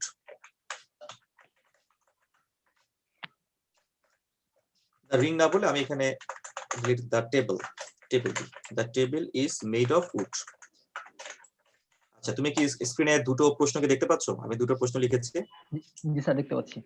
আচ্ছা, এখন তুমি আমাকে একটু বলবা প্রথম যে প্রশ্নটা দেখতে পাচ্ছ এবং দ্বিতীয় যে প্রশ্নটা দেখতে পাচ্ছ এই দুটো প্রশ্নের মধ্যে কাঁচামাল কোনটা? কাঁচামাল, র ম্যাটেরিয়াল কোনটা? উড। উড। 1 নম্বর প্রশ্নে তুমি উড দিয়ে কি বানাইছো? পেপার। তো পেপারের মধ্যে কি কাঠ দেখা যায়? না। আচ্ছা, আর 2 নম্বর প্রশ্নে তুমি উড দিয়ে কি বানাইছো? টেবিল, এটা দেখা যায়। টেবিলের মধ্যে কি কাঠ দেখা যায়? জি স্যার, দেখা যায়। যদি দেখা যায় তাহলে সেটা হচ্ছে কমন নাউন, আর যদি দেখা না যায় তাহলে সেটা আবার হয়ে যাবে ম্যাটেরিয়াল নাউন। বিষয়টা বুঝতে পেরেছো? জি স্যার, বুঝতে পেরেছি। তাহলে বিষয়টা কিন্তু যথেষ্ট প্যাঁচানো, কিন্তু মানে এখানে প্যাচ আছে। আমরা খুব সহজভাবে চিন্তা করি এটা, বাট আসলে এটা এতটা সহজ না। বাট বুঝলে এটা অনেক সহজ, না বুঝলে এটা অনেক কঠিন। বুঝা গেছে? আবারও বলতেছি যে ধরো ম্যাটেরিয়াল নাউন দিয়ে তুমি যেটা বানাইছো সেটা সেটা ম্যাটেরিয়াল নাউনও হতে পারে, সেটা কমন নাউনও হতে পারে। এটা ডিপেন্ড করবে যে আসলে এখানে ম্যাটেরিয়াল নাউনটা দেখা যাচ্ছে নাকি যাচ্ছে না। তো আমি যেটা বানিয়েছি এটার মধ্যে যদি ম্যাটেরিয়াল নাউন দেখা যায়, দৃশ্যমান থাকে, তাহলে অবশ্যই আমরা এটাকে বলবো হচ্ছে এটা হচ্ছে কমন নাউন। আর যদি দেখা না যায় তখন আমরা সেটাকে বলবো সেটা ম্যাটেরিয়াল নাউন। এবার কি বুঝতে পেরেছো? জি স্যার, এবার বুঝতে পেরেছি। তাহলে এখন আমাকে বলো দেখি, this ring is made of gold, মানে আমাদের যে প্রশ্নটা ছিল, আমি প্রশ্নটা আবার একটু বের করি। এই যে প্রশ্নটা 7 নম্বর কোয়েশ্চেন, ঠিক আছে? This ring is made of gold, এখানের মধ্যে গোল্ড এটা কেমন টাইপের নাউন? ম্যাটেরিয়াল। আর এই যে রিং, এই রিংটা কেমন টাইপের noun? Common noun. Common noun. Thank you very much. আশা করি এখন তুমি পারফেক্টলি বুঝতে পেরেছো। জি স্যার। আচ্ছা, তাহলে আমরা একটু মিউটে চলে যাই। আমরা সবাই একটু মিউটে চলে যাব। আচ্ছা, দেন আমাদের লাস্ট যে পার্টটা এখন আমরা একটু আলোচনা করব। লাস্ট পার্ট আমি আগেই বলে দিয়েছি যে আজকে কিন্তু আমাদের ওপেনিং লেকচার, এবং আমি এই লেকচারটার মধ্যে হচ্ছে দুটো পার্ট করেছি আজকে। একটা পার্ট হচ্ছে আমরা, যেহেতু আজকে কিন্তু আমাদের ডেট নাই, লেকচার নাম্বার 1, আমাদের এই ব্যাচের শিডিউলটা হচ্ছে রবি, মঙ্গল, বৃহস্পতি সন্ধ্যা 6টায়। কিন্তু আজকে মূলত সোমবার পড়ে গেছে, ঠিক আছে? সোমবার। তো যে কারণে শিডিউলটা কিন্তু আসলে সোমবার না, শিডিউলটা হবে কিন্তু মঙ্গলবার, মানে রবি, মঙ্গল, বৃহস্পতি এই শিডিউলে BB27 এর ক্লাসটা চলবে। তো শিডিউল অনুযায়ী আমাদের ক্লাস আসলে মূলত কালকে হওয়ার কথা, কিন্তু যেহেতু আমরা পোস্টের মধ্যে দিয়েছিলাম, মানে আমরা 1 তারিখ থেকে স্টার্ট করব, এই কারণে মূলত হচ্ছে আজকে ক্লাসটা আমি দিয়েছি। আর এখানে কেউ কেউ বলেছে যে আসলে ক্লাসটা অনেকে একটু অবজার্ভ করতে চায়, যে কারণে হচ্ছে আমি জুমের এই ক্লাসটাই ফেসবুকের মধ্যে শুধু আমাদের যে গ্রুপটা আছে এইচএস ইংলিশ অ্যানালাইসিস, এই গ্রুপটার মধ্যে আমি আবার শেয়ার দিয়েছি। তো এক্ষেত্রে আমি মানে এটা শেয়ার দেওয়া হয়েছে, এটা আসলে কোনো তোমাদের হচ্ছে মানে গ্রুপের কন্টেন্টের কোনো ক্লাস না, এটা মানে এটা রেগুলার একটা ব্যাচের ক্লাস। তো যে কারণে হচ্ছে এই ক্লাসটা সবাই অবজার্ভ করুক, এবং এই ক্লাসটা আসলে মানে শেয়ার করারও কোনো প্রয়োজন নাই, লাইক কমেন্টেরও প্রয়োজন নেই, বিকজ হচ্ছে আমরা এটাকে আবার ডিলিট করে দিব, ঠিক আছে? আর আরেকটা বিষয় হচ্ছে আমরা এই ক্লাসটাকে দুটো ভাগে ভাগ করেছি। লেকচার নাম্বার 1 প্রথম পার্টে হচ্ছে আমরা আজ কাউন্টেবল আনকাউন্টেবল পর্যন্ত দেখব, ঠিক আছে? আর সেকেন্ড যে পার্টটা, সেকেন্ড পার্টের মধ্যে আমরা ডিটারমিনার্স, কোয়ান্টিফায়ার্স, মানে যেটা একটু ভেজাল, মানে ভেজাল বেশি, এটাকে আমরা ব্যাপকভাবে অ্যানালাইসিস করব, মানে কোয়েশ্চেন টু কোয়েশ্চেন অ্যানালাইসিস করব। তা নাহলে আমরা কনসেপ্টটা বুঝতে পারবো না, ঠিক আছে? শুধু রুল পড়ে কোনো ফায়দা হবে না, ঠিক আছে? ফার্স্টে হচ্ছে তোমাকে যেটা দেখতে হবে যে আগে কোয়েশ্চেন, তারপরে হচ্ছে রুল ডেভেলপমেন্ট। অথচ আমরা যে কাজটা করি যে আগে রুল পড়ে ফেলি, তারপর প্রশ্ন সলভ করি, এটা ঠিক না, ঠিক আছে? প্রশ্নের মাধ্যমে তোমার বেসিক তৈরি করতে হবে। যত বেশি কোয়েশ্চেন প্র্যাকটিস করবা তত বেশি রুলকে ক্যাপচার করতে পারবা, কিন্তু যত বেশি রুল পড়বা তত বেশি কোয়েশ্চেন ক্যাপচার হবে না যদি প্র্যাকটিসটা ইফেক্টিভ না হয়। তো আমি এখন স্ক্রিনে যেগুলো তোমাদেরকে দেখাচ্ছি এগুলো হচ্ছে শুধু ক্লাস ম্যাটেরিয়ালস, আর লেকচার শিটের মধ্যে যেগুলো দেওয়া আছে এটা সুন্দর মতো প্র্যাকটিস সহকারে আমি রুল সহকারে সাজিয়ে সাজিয়ে সাজিয়ে আমি ওখানের মধ্যে সেট করেছি। তোমরা জাস্ট হচ্ছে একবার ওখান থেকে রিডিং করে নিলেই মোর দেন এনাফ। আচ্ছা, আগামীকালকে আমি ঘোষণা দিয়েছি, আগামীকালকে অপরিচিত শব্দ যেগুলো আছে, সিনোনিম, কিভাবে তুমি অপরিচিত শব্দগুলোকে গেস করবা, ঠিক আছে, সেই রিলেটেড আমি একটা ম্যাটেরিয়ালস তোমাদেরকে প্রোভাইড করব, এবং কিভাবে পড়বা সেটাও গাইডেন্স দিয়ে দিব। সিনোনিমস এবং অ্যান্টোনিমস এর উপরেও তোমাদেরকে একটা চূড়ান্ত শিট, এটাও আমি আগামীকালকে প্রোভাইড করব। এবং এগুলা হচ্ছে গ্রামার লেকচারের পাশাপাশি তোমাদেরকে মেমোরাইজ করতে হবে। প্রতি 3টা গ্রামার লেকচারের পরপরই একটা যে রিভিউ টেস্ট হবে, সেটা হচ্ছে গ্রামার প্লাস ভোকাবুলারি, দুটো মিলিয়ে হবে। আচ্ছা, তো এখন আমি তোমাদেরকে সময় দিচ্ছি 2 মিনিট। 2 মিনিটের মধ্যে 1 থেকে 5 পর্যন্ত প্রশ্নগুলো একটু সলভ করবা এভরিবডি।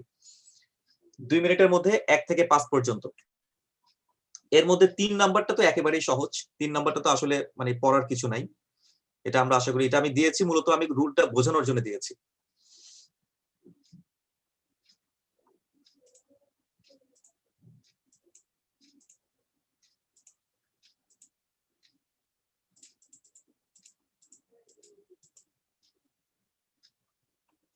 আচ্ছা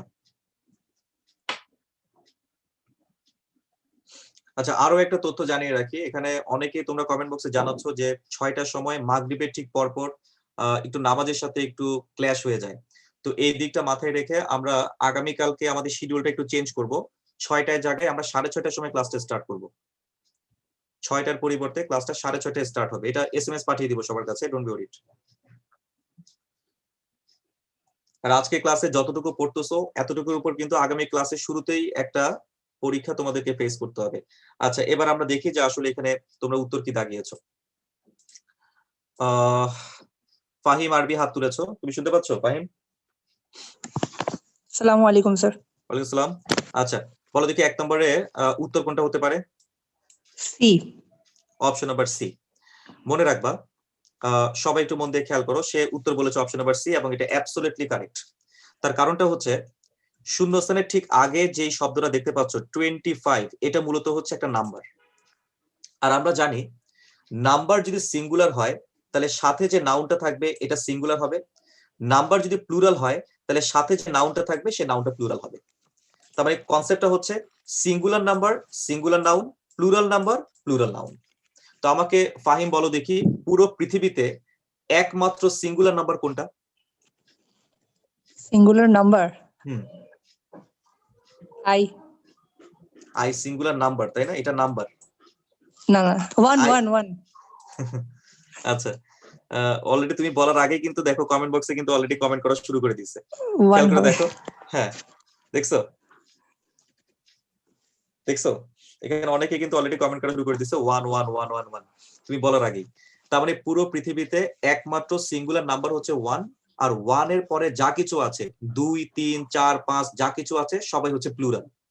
তো একটা তথ্য মাথায় রাখতে হবে, নাম্বার যদি সিঙ্গুলার হয় মানে 1, যেহেতু 1 হচ্ছে সিঙ্গুলার তাহলে 1 এর পরে নাউনটা সবসময় সিঙ্গুলারই হবে। নাউন সিঙ্গুলার মানে নাউনের সাথে কোনো এস বাই এস হবে না। আর নাম্বার যদি প্লুরাল হয় তাহলে সাথে নাউনটা প্লুরাল হবে, আর নাউন প্লুরাল মানে নাউনের সাথে এস বাই এস যোগ করতে হবে। তো 25 এটা যেহেতু একটা প্লুরাল নাম্বার তাহলে অবশ্যই শূন্যস্থানের নাউনটা প্লুরাল হবে, আমাদেরকে বলতে হবে centimetres. That's the correct answer. তাহলে এখন বলে ফেলো দেখি 2 নম্বরের সঠিক উত্তর কোনটা? প্রশ্ন না পড়েই জাস্ট শূন্যস্থানটা দেখে বলবা। D number. কি করে বুঝছো বলো তো শূন্যস্থানের আগের নাম্বার কোনটা? 3 or 4। এটা হ্যাঁ, এটা সিঙ্গুলার না প্লুরাল? প্লুরাল। তাহলে অবশ্যই নাউনের সাথে কি লাগাইতে হবে? S by S. তাহলে অ্যান্সার কোনটা দাঁড়াচ্ছে? D, languages. Very good. এবার আসো 3 নাম্বার। আচ্ছা বলো দেখি মিল্ক এটা কেমন টাইপের নাউন? Uncountable noun. বুঝি নাই, জোরে বলো। Uncountable noun. আনকাউন্টেবল নাউনের 4টা বৈশিষ্ট্য আছে, সবাই একটু মাথায় একটু গেঁথে নিবা, যদি সম্ভব হয় খাতার মধ্যে একটু লিখে নিলেও বেটার। 4টা কন্ডিশনের কথা বলতেছি। আনকাউন্টেবল নাউনের 4টা বৈশিষ্ট্য বা 4টা কন্ডিশন। নাম্বার 1, আনকাউন্টেবল নাউনের সাথে এস বাই এস হবে না। নাম্বার 2, আনকাউন্টেবল নাউনের পূর্বে আর্টিকেল বসবে না। নাম্বার 3, আনকাউন্টেবল নাউনের পূর্বে নাম্বার বসবে না। নাম্বার 4, আনকাউন্টেবল নাউনের পরের ভার্বটা সবসময় সিঙ্গুলার হবে। তাহলে আমি এখানের মধ্যে 4টা কন্ডিশনের কথা বলেছি, যে 4টা কন্ডিশন আমি লেকচার শিটের মধ্যে দিয়েছি। আমি আবারও একটু রিপিট করে দিচ্ছি তোমাদেরকে, যে আনকাউন্টেবল নাউনের পূর্বে আর্টিকেল বসবে না, আনকাউন্টেবল নাউনের পূর্বে নাম্বার বসবে না, আনকাউন্টেবল নাউনের সাথে এস বাই এস কখনোই হবে না, আর এদের পরে যে ভার্বটা আছে এই ভার্বটা কখনো প্লুরাল হবে না, মানে ভার্ব সবসময় সিঙ্গুলার হবে। তাহলে আমি যেই 4টা কন্ডিশন এইমাত্র বললাম এটা না দেখে বলতে পারবা কে কে? একটু হ্যান্ড রেজ করো দেখি। আমি 4টা কন্ডিশনের কথা বলেছি, কে কে বলতে পারবা? একটু হাত তোলো। আচ্ছা, এখানে অনেকে হাত তুলেছো। আচ্ছা জোহরা, তোমাকে আনমিউট দিয়েছি, তুমি বলো দেখি 4টা কন্ডিশনের কথা আমি বলেছি, 4টা কন্ডিশন কি কি? জি ভাইয়া, আনকাউন্টেবল নাউনের সাথে কখনো এস বা ইএস হয় না, পূর্বে কখনো আর্টিকেল বসবে না, নাম্বার আনকাউন্টেবল নাউনের আগে কখনো নাম্বার হবে না, আর হচ্ছে ভার্ব সবসময় সিঙ্গুলার হবে, প্লুরাল হবে না। আচ্ছা, থ্যাংক ইউ ভেরি মাচ। তার মানে আনকাউন্টেবল নাউনের সে চমৎকারভাবেই বৈশিষ্ট্যগুলো বলেছে। আনকাউন্টেবল নাউনের বৈশিষ্ট্যগুলো সে চমৎকারভাবেই বলেছে যে আনকাউন্টেবল নাউনের সাথে আমরা কখনোই এস বা ইয়েস যোগ করতে পারবো না। আনকাউন্টেবল নাউনের পূর্বে আমরা আর্টিকেল যোগ করতে পারবো না। আনকাউন্টেবল নাউনের পূর্বে আমরা নাম্বার যোগ করতে পারবো না। আর আনকাউন্টেবল নাউনের পরে যে ভার্বটা থাকবে সেই ভার্বটা সবসময় সিঙ্গুলার হবে। আচ্ছা, তো এই কনসেপ্টটা মাথায় রাখলে 3 নাম্বার প্রশ্ন যেটা তোমরা স্ক্রিনে দেখতে পাচ্ছ, কোয়েশ্চেন নাম্বার 3, এটা খুব সহজে কিন্তু আমরা উত্তর করতে পারি। যেমন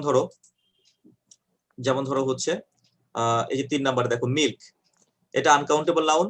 আর অপশন নাম্বার বি তে ডি আছে, অপশন নাম্বার সি তে এস আছে, অপশন নাম্বার ডি তে আবার ডিও আছে, এসও আছে। তাহলে সঠিক উত্তর হচ্ছে অপশন নাম্বার এ। এটা তো খুব সহজ ছিল দেখে আমরা পেরেছি। এখন পরীক্ষার মধ্যে তোমার দেখা গেছে যে কিছু আনকাউন্টেবল নাউন পরীক্ষার জন্য তোমাকে মুখস্থ করতে হবে, ভেরি ভেরি ইম্পর্টেন্ট। আচ্ছা, এরকম কিছু আনকাউন্টেবল নাউন তোমরা যদি একটু মুখস্থ না করো তাহলে ডেফিনেটলি একটু ট্রাবল ফেস করবে। যেমন ধরো 4 নাম্বার কোয়েশ্চেন। আচ্ছা বলো দেখি 4 নাম্বারের অ্যান্সারটা কি হতে পারে, সবাই একটু বলো দেখি। কোয়েশ্চেন নাম্বার 4, এটা সঠিক উত্তরটা কি হতে পারে? স্যার এ। আচ্ছা, তুমি বলেছো এ, কেন বলো তো? জাপানিজ এটা একটা ভাষার নাম, আনকাউন্টেবল নাউন। Very good. তার মানে ভাষার নাম সবসময় কিন্তু আনকাউন্টেবল। তো এরকম কিছু নাউন আছে যে কয়েকটা নাউন তোমাকে একটু মুখস্থ রাখতে হবে। যেমন ক্লাস, ক্লাস ফ্যামিলি তো কালেকটিভ নাউন। কিছু নাউন আছে যেমন ধরো ইনফরমেশন, ফার্নিচার, পোয়েট্রি, সিনারি, এরকম কিছু নাউন আছে যেগুলো তোমাকে মেমোরাইজ করতে হবে। এই নাউনগুলো সবসময় আনকাউন্টেবল হয়। তো সেরকম একটা নাউন হচ্ছে এই যে ভাষার নাম, জাপানিজ, ঠিক আছে, চাইনিজ, ভাষার নাম সবসময় আনকাউন্টেবল। অতএব এটার সাথে তুমি এস বা ইয়েস যোগ করতে পারবা না, এটার পূর্বে আর্টিকেল যোগ করতে পারবা না, তাই না? That's it. তো এখন আমরা চলে যাচ্ছি হচ্ছে তোমার কোয়েশ্চেন নাম্বার 5, 5 নাম্বার প্রশ্ন। আচ্ছা বলো দেখি 5 নাম্বারের সঠিক উত্তর কোনটা? দেখা যাক এটার উত্তরটা সবাই পারে কিনা। বি। 5 নাম্বারের সঠিক উত্তর কোনটা? B number. আচ্ছা, সবাইকে আমরা একটু সুযোগ দেই।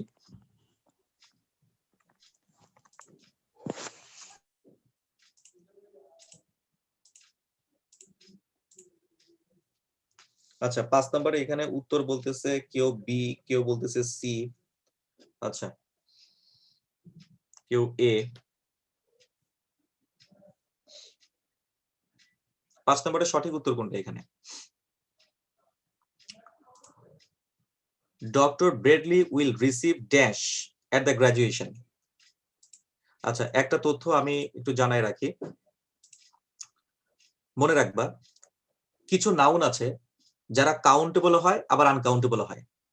কিছু নাউন আছে যারা কাউন্টেবল হবে আবার এরা আনকাউন্টেবল হবে।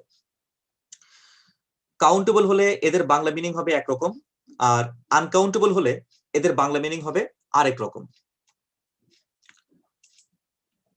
তো এরকমই একটা শব্দ হচ্ছে তোমার, এই যে আমরা এইমাত্র যেটা বললাম, এরকম একটা শব্দ হচ্ছে তোমার অনার।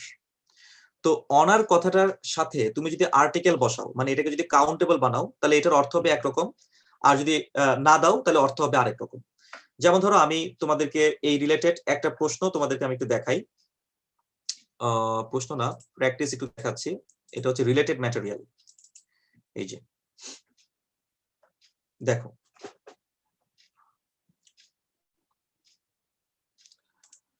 আচ্ছা আমরা সবাই একটু খেয়াল করব। আমি লেকচার শিট থেকে কিছু অংশ তোমাদেরকে একটু দেখাচ্ছি। কিছু নাউন আছে যে তারা কাউন্টেবলও হতে পারে আবার তারা আনকাউন্টেবল হতে পারে, মানে দুটো অর্থই প্রদান করতে পারে কিছু নাউন আছে।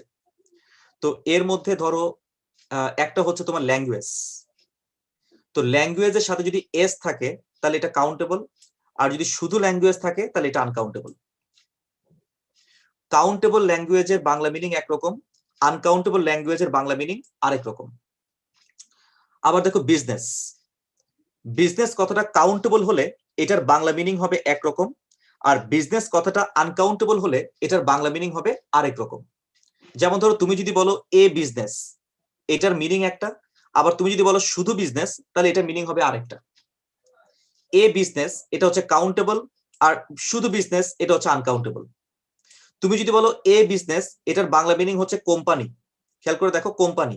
আর যদি শুধু বিজনেস বলো তাহলে এটা বাংলা মিনিং হচ্ছে সকল ধরনের ব্যবসা বাণিজ্য বা ব্যবসায়িক লেনদেন। তাহলে ঠিক একইভাবে এই যে হিস্ট্রি, খেয়াল করছো হিস্ট্রি, তুমি যদি বলো যে তোমার এ হিস্ট্রি, মানে হিস্ট্রির আগে তুমি আর্টিকেল বসাইছো, তাহলে সহজ কথায় এটা একটা সুনির্দিষ্ট একটা সংগ্রাম বা একটা যুদ্ধকে বোঝায় বা একটা ইতিহাসকে বোঝায়। আর যদি শুধু হিস্ট্রি বলো তাহলে দুনিয়ার সকল ইতিহাসকে বোঝায়। তার মানে সহজ কথায় কিছু নাউন আছে যাদেরকে কাউন্টেবল বানাইলে বাংলা মিনিং হবে একরকম, আনকাউন্টেবল বানাইলে বাংলা মিনিং হবে আরেক রকম। তো এরকমই একটা নাউন হচ্ছে তোমার অনার, এরকমই একটা নাউন হচ্ছে তোমার অনার। দেখো এখানের মধ্যে যে নাউনটা দেখতে পাচ্ছ এই যে অনার, এই অনারের সাথে যদি আর্টিকেল দাও তাহলে এটার মিনিং হবে পুরস্কার মানে সম্মাননা, পুরস্কার কিংবা সম্মাননা মানে প্রাইজ আর কি সহজ কথায়। আর যদি এটার পূর্বে কোনো আর্টিকেল না দাও তাহলে এটার মিনিং হয়ে যাবে সম্মান বা শ্রদ্ধা, সম্মান বা শ্রদ্ধা। তার মানে অনার কথাটার দুটো মিনিং হয়, একটা কাউন্টেবল মিনিং, একটা আনকাউন্টেবল মিনিং। অনারের পূর্বে তুমি যদি আর্টিকেল বসাও তাহলে এটার মিনিংটা হয়ে যাচ্ছে তোমার পুরস্কার বা প্রাইজ বা ইত্যাদি। যেমন ধরো দি অনার, তারপর হচ্ছে এন অনার, এর মানে হচ্ছে পুরস্কার, প্রাইজ ইত্যাদি। কিন্তু যদি অনারের পূর্বে আর্টিকেল না দাও তাহলে সেটা মিনিং হয়ে যাবে শ্রদ্ধা বা সম্মান। তাহলে এখন অর্থ অনুযায়ী আমাদেরকে বাছাই করতে হবে যে আমরা কোনটা নেব।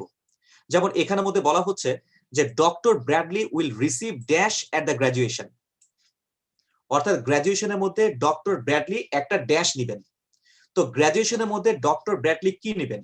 ডেফিনেটলি উনি একটা সম্মাননা নিবেন, মানে একটা পুরস্কার গ্রহণ করবেন। রিসিভ করা মানে কি, আমি কি রিসিভ করতেছি? ডেফিনেটলি আমি একটা পুরস্কার বা সম্মাননা রিসিভ করতেছি, একটা পদক রিসিভ করতেছি, তাই না? তাহলে যেহেতু এখানে সম্মাননার কথা বলা হচ্ছে, আমি আবারও বলছি, যেহেতু এখানে সম্মাননার কথা বলা হচ্ছে মানে প্রাইজের কথা বলা হচ্ছে, তাহলে অবশ্যই অনারের পূর্বে আর্টিকেল লাগবে। এখন আমার প্রশ্ন তোমাদের কাছে, এখানে আর্টিকেল কিন্তু দুটো অপশনে দেওয়া আছে, খেয়াল করে দেখো। অপশন নাম্বার এই যে এ তে একটা আর্টিকেল আছে an special honour, option number C তে আছে আ স্পেশাল অনার, এখানের মধ্যে একই অপশন স্পেশাল অনার। আচ্ছা অপশন নাম্বার ডি তেও দেখো আ স্পেশাল অনার, মেবি হচ্ছে তোমার একই অপশন ডাবল হয়ে গেছে। আচ্ছা যাই হোক, এটা আমার টাইপিং মিস্টেক। তো এখন আমাকে একটু বলবা যে কোনটা হবে, যে এন স্পেশাল অনার হবে নাকি আ স্পেশাল অনার হবে, কোনটা হবে?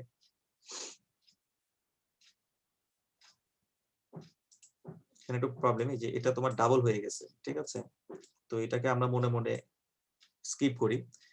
তোমরা খালি আমাকে বলবা যে দুটার মধ্যে অ্যান্সার কোনটা, এ এবং সি দুটার মধ্যে অ্যান্সার কোনটা?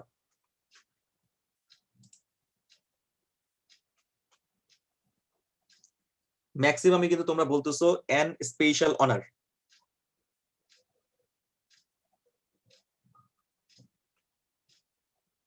খেয়াল করে দেখছো মানে, হ্যাঁ এখানের মধ্যে কিন্তু এন কথাটা অনেকেই দিচ্ছ।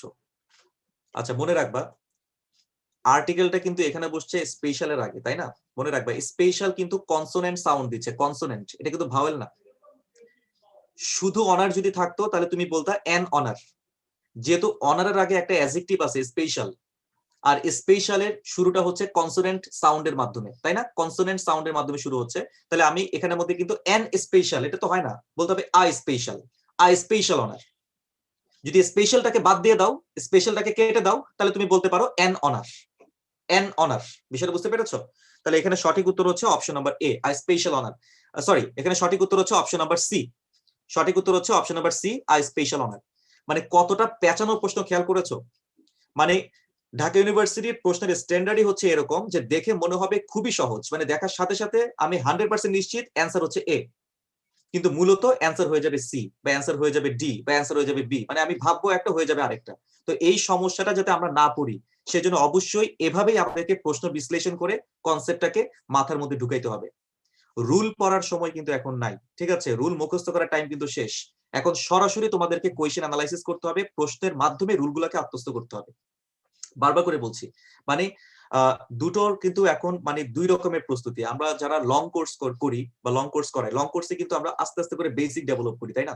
আর শর্ট কোর্সের মধ্যে কিন্তু মানে বেসিক ডেভেলপমেন্টের সুযোগটা খুবই কম। এই ক্ষেত্রে আমাদেরকে যেটা করতে হবে, সরাসরি ধরো 1 মাস পরে যদি পরীক্ষা হয় তাহলে যাতে আমি পরীক্ষার মধ্যে ন্যূনতম মানে ফেলটা যাতে না করি, অর্থাৎ যাতে আমি একটা অপটিমাম মার্কস নিয়ে যাতে আমি ওখান থেকে বেরোতে পারি, সেই লক্ষ্যে আমাদেরকে প্রচুর প্রশ্ন সলভ করে প্রশ্নের মাধ্যমে কনসেপ্টটাকে আয়ত্ত করতে হবে, ঠিক আছে? কারণ আমাদের হাতে সময়সীমা খুবই কম।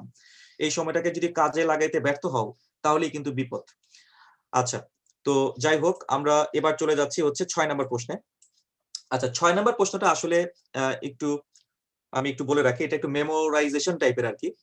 মনে রাখবা, আমাকে 1 কাপ পানি দাও, 1 গ্লাস পানি দাও, আমাকে 1 গ্লাস পানি দাও, ইংরেজিতে তুমি কি বলবা? Give me a glass of water, আমাকে 1 কাপ চা দাও, ইংরেজিতে কি বলবা? Give me a cup of টি।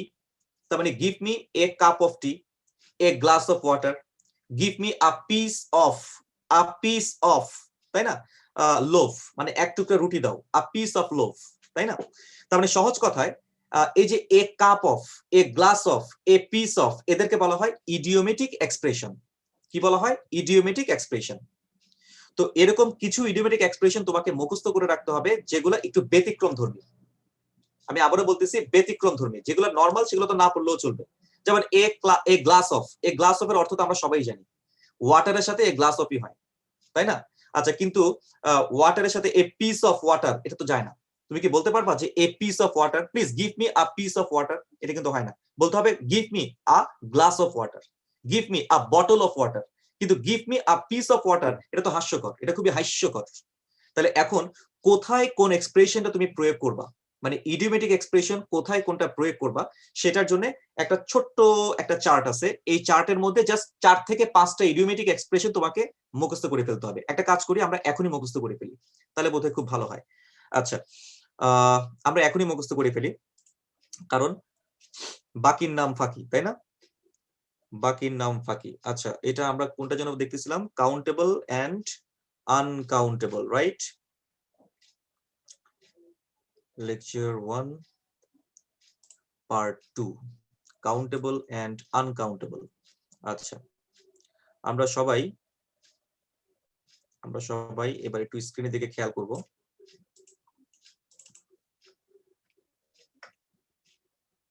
এই যে দেখো, আমরা সবাই এবার একটু স্ক্রিনের দিকে খেয়াল করব। লেকচার শিটের মধ্যে আমি এরকম একটা বক্স তোমাদেরকে দিয়েছি, বাট এই সবগুলো আসলে তোমার হুদাই, এগুলো না পড়লেও চলবে। তোমরা যে কয়েকটা দেখবা মূলত এই যে ইয়ার অফ, এটা মার্ক করে দিলাম।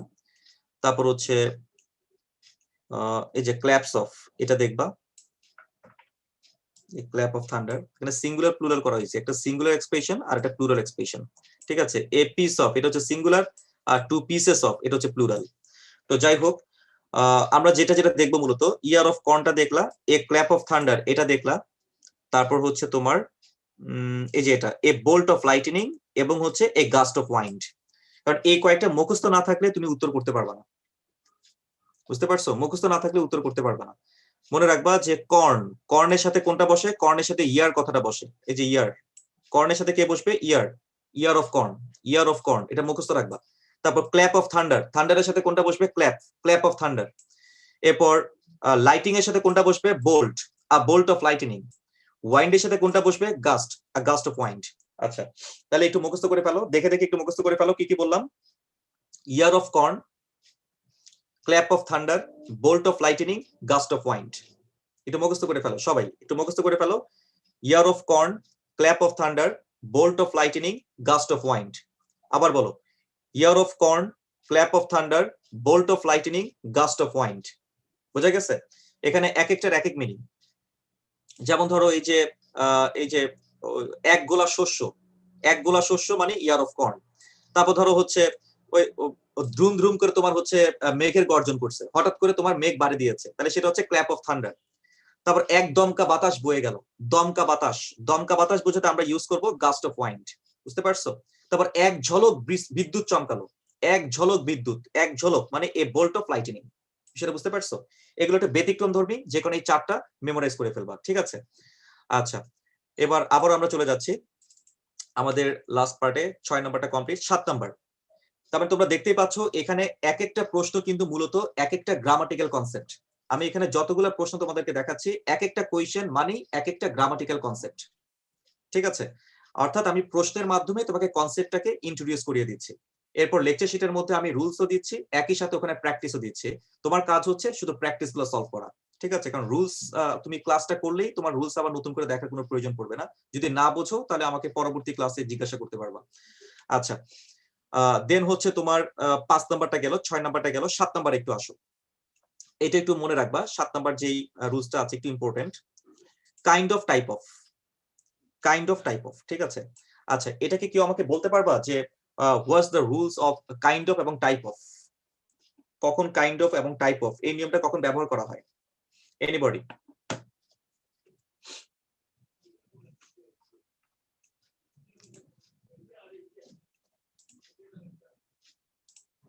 আচ্ছা, আহ শুভ সাহা হাত তুলেছো। হ্যাঁ, শুভ সাহা বলো দেখি, কাইন্ড অফ টাইপ অফ নিয়মটা আসসালামু আলাইকুম বলো। স্যার, বলো। Singular number plus kind of plus singular noun. আচ্ছা, আচ্ছা, প্লুরাল আর- number kinds of plus plural noun. আচ্ছা, এখন তুমি একটু স্ক্রিনটার দিকে একটু তাকাও। তুমি একটু স্ক্রিনটার দিকে তাকাও। ধরো আমি এভাবে লিখলাম যে I have one kind of book. আবার লিখলাম I have to kind of books. আচ্ছা, আমি স্ক্রিনটা বড় করব। এই, আচ্ছা তুমি দেখতে পাচ্ছ? হ্যাঁ স্যার। হ্যাঁ, পরিষ্কার দেখা যাচ্ছে না? হ্যাঁ স্যার। তো আমাকে একটু বলো দেখি যে এই যে কাইন্ড অফ এবং হচ্ছে টাইপ অফ, এদের পূর্বে এই যে এখানে যদি এমন কোন শব্দ বসে যেটা সিঙ্গুলার, তাহলে এটার সাথে কখনোই এস বাই এস হবে না, এটার সাথেও কখনো এস বাই এস হবে না। কিন্তু যদি দেখো যে এখানে একটা শব্দ আছে যেটা হচ্ছে প্লুরাল, তাহলে এটার সাথেও এস হবে, পরেরটার সাথেও এস হবে। তার মানে কাইন্ড অফ এবং টাইপ অফ, এটার পূর্ববর্তী যে শব্দ, এই শব্দটা যদি সিঙ্গুলার হয় তাহলে পরবর্তী সবকিছুই সিঙ্গুলার হবে, আর যদি এটা প্লুরাল হয় তাহলে পরবর্তী সবকিছুই প্লুরাল হবে। এই কনসেপ্টটা কি বুঝতে পেরেছো?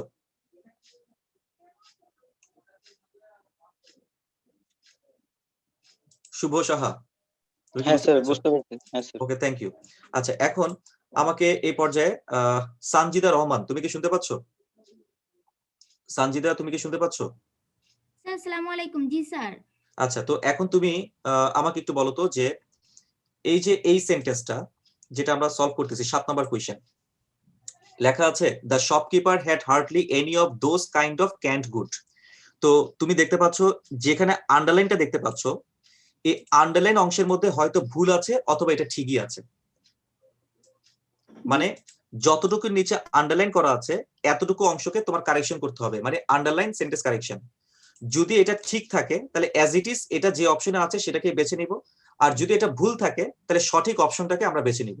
তো এখন আমাকে একটু বলতে হবে যে এখানে আমাদের নিয়ম অনুযায়ী কাইন্ড অফ কথাটা আছে কিনা। এই যে কাইন্ড অফ, জি স্যার আছে। তো কাইন্ড অফ এর পূর্ববর্তী যে শব্দটা সেটা যেন কি দেখতে পাচ্ছ এখানে, জোরে বলো তো। এটা প্লুরাল, তাহলে দোজ, রাইট। তাহলে কাইন্ডের সাথে কি অ্যাড করতে হবে? এস অ্যাড হবে, আর ওখানেও এস এস হবে। তাহলে বলতে হবে দোজ কাইন্ডস অফ গুডস, তাই না? জি স্যার। কিন্তু দেখো দেখি অপশন নাম্বার এ তে দোজ আছে কিন্তু সাথে কি এস আছে? না। অপশন নাম্বার ডি তে দেখো, অপশন নাম্বার ডি তে দেখো দোজ আছে, আবার দেখো এস আছে কাইন্ডস, খেয়াল করছো? জি স্যার। আবার দেখো এখানেও কিন্তু এস আছে গুডস, আছে না? তাহলে এখানে সঠিক অ্যান্সার কোনটা হবে, এ নাকি ডি? ডি হবে आंसर। আচ্ছা, অপশন নাম্বার সি কেন হয় নাই বলো দেখি, অপশন নাম্বার সি।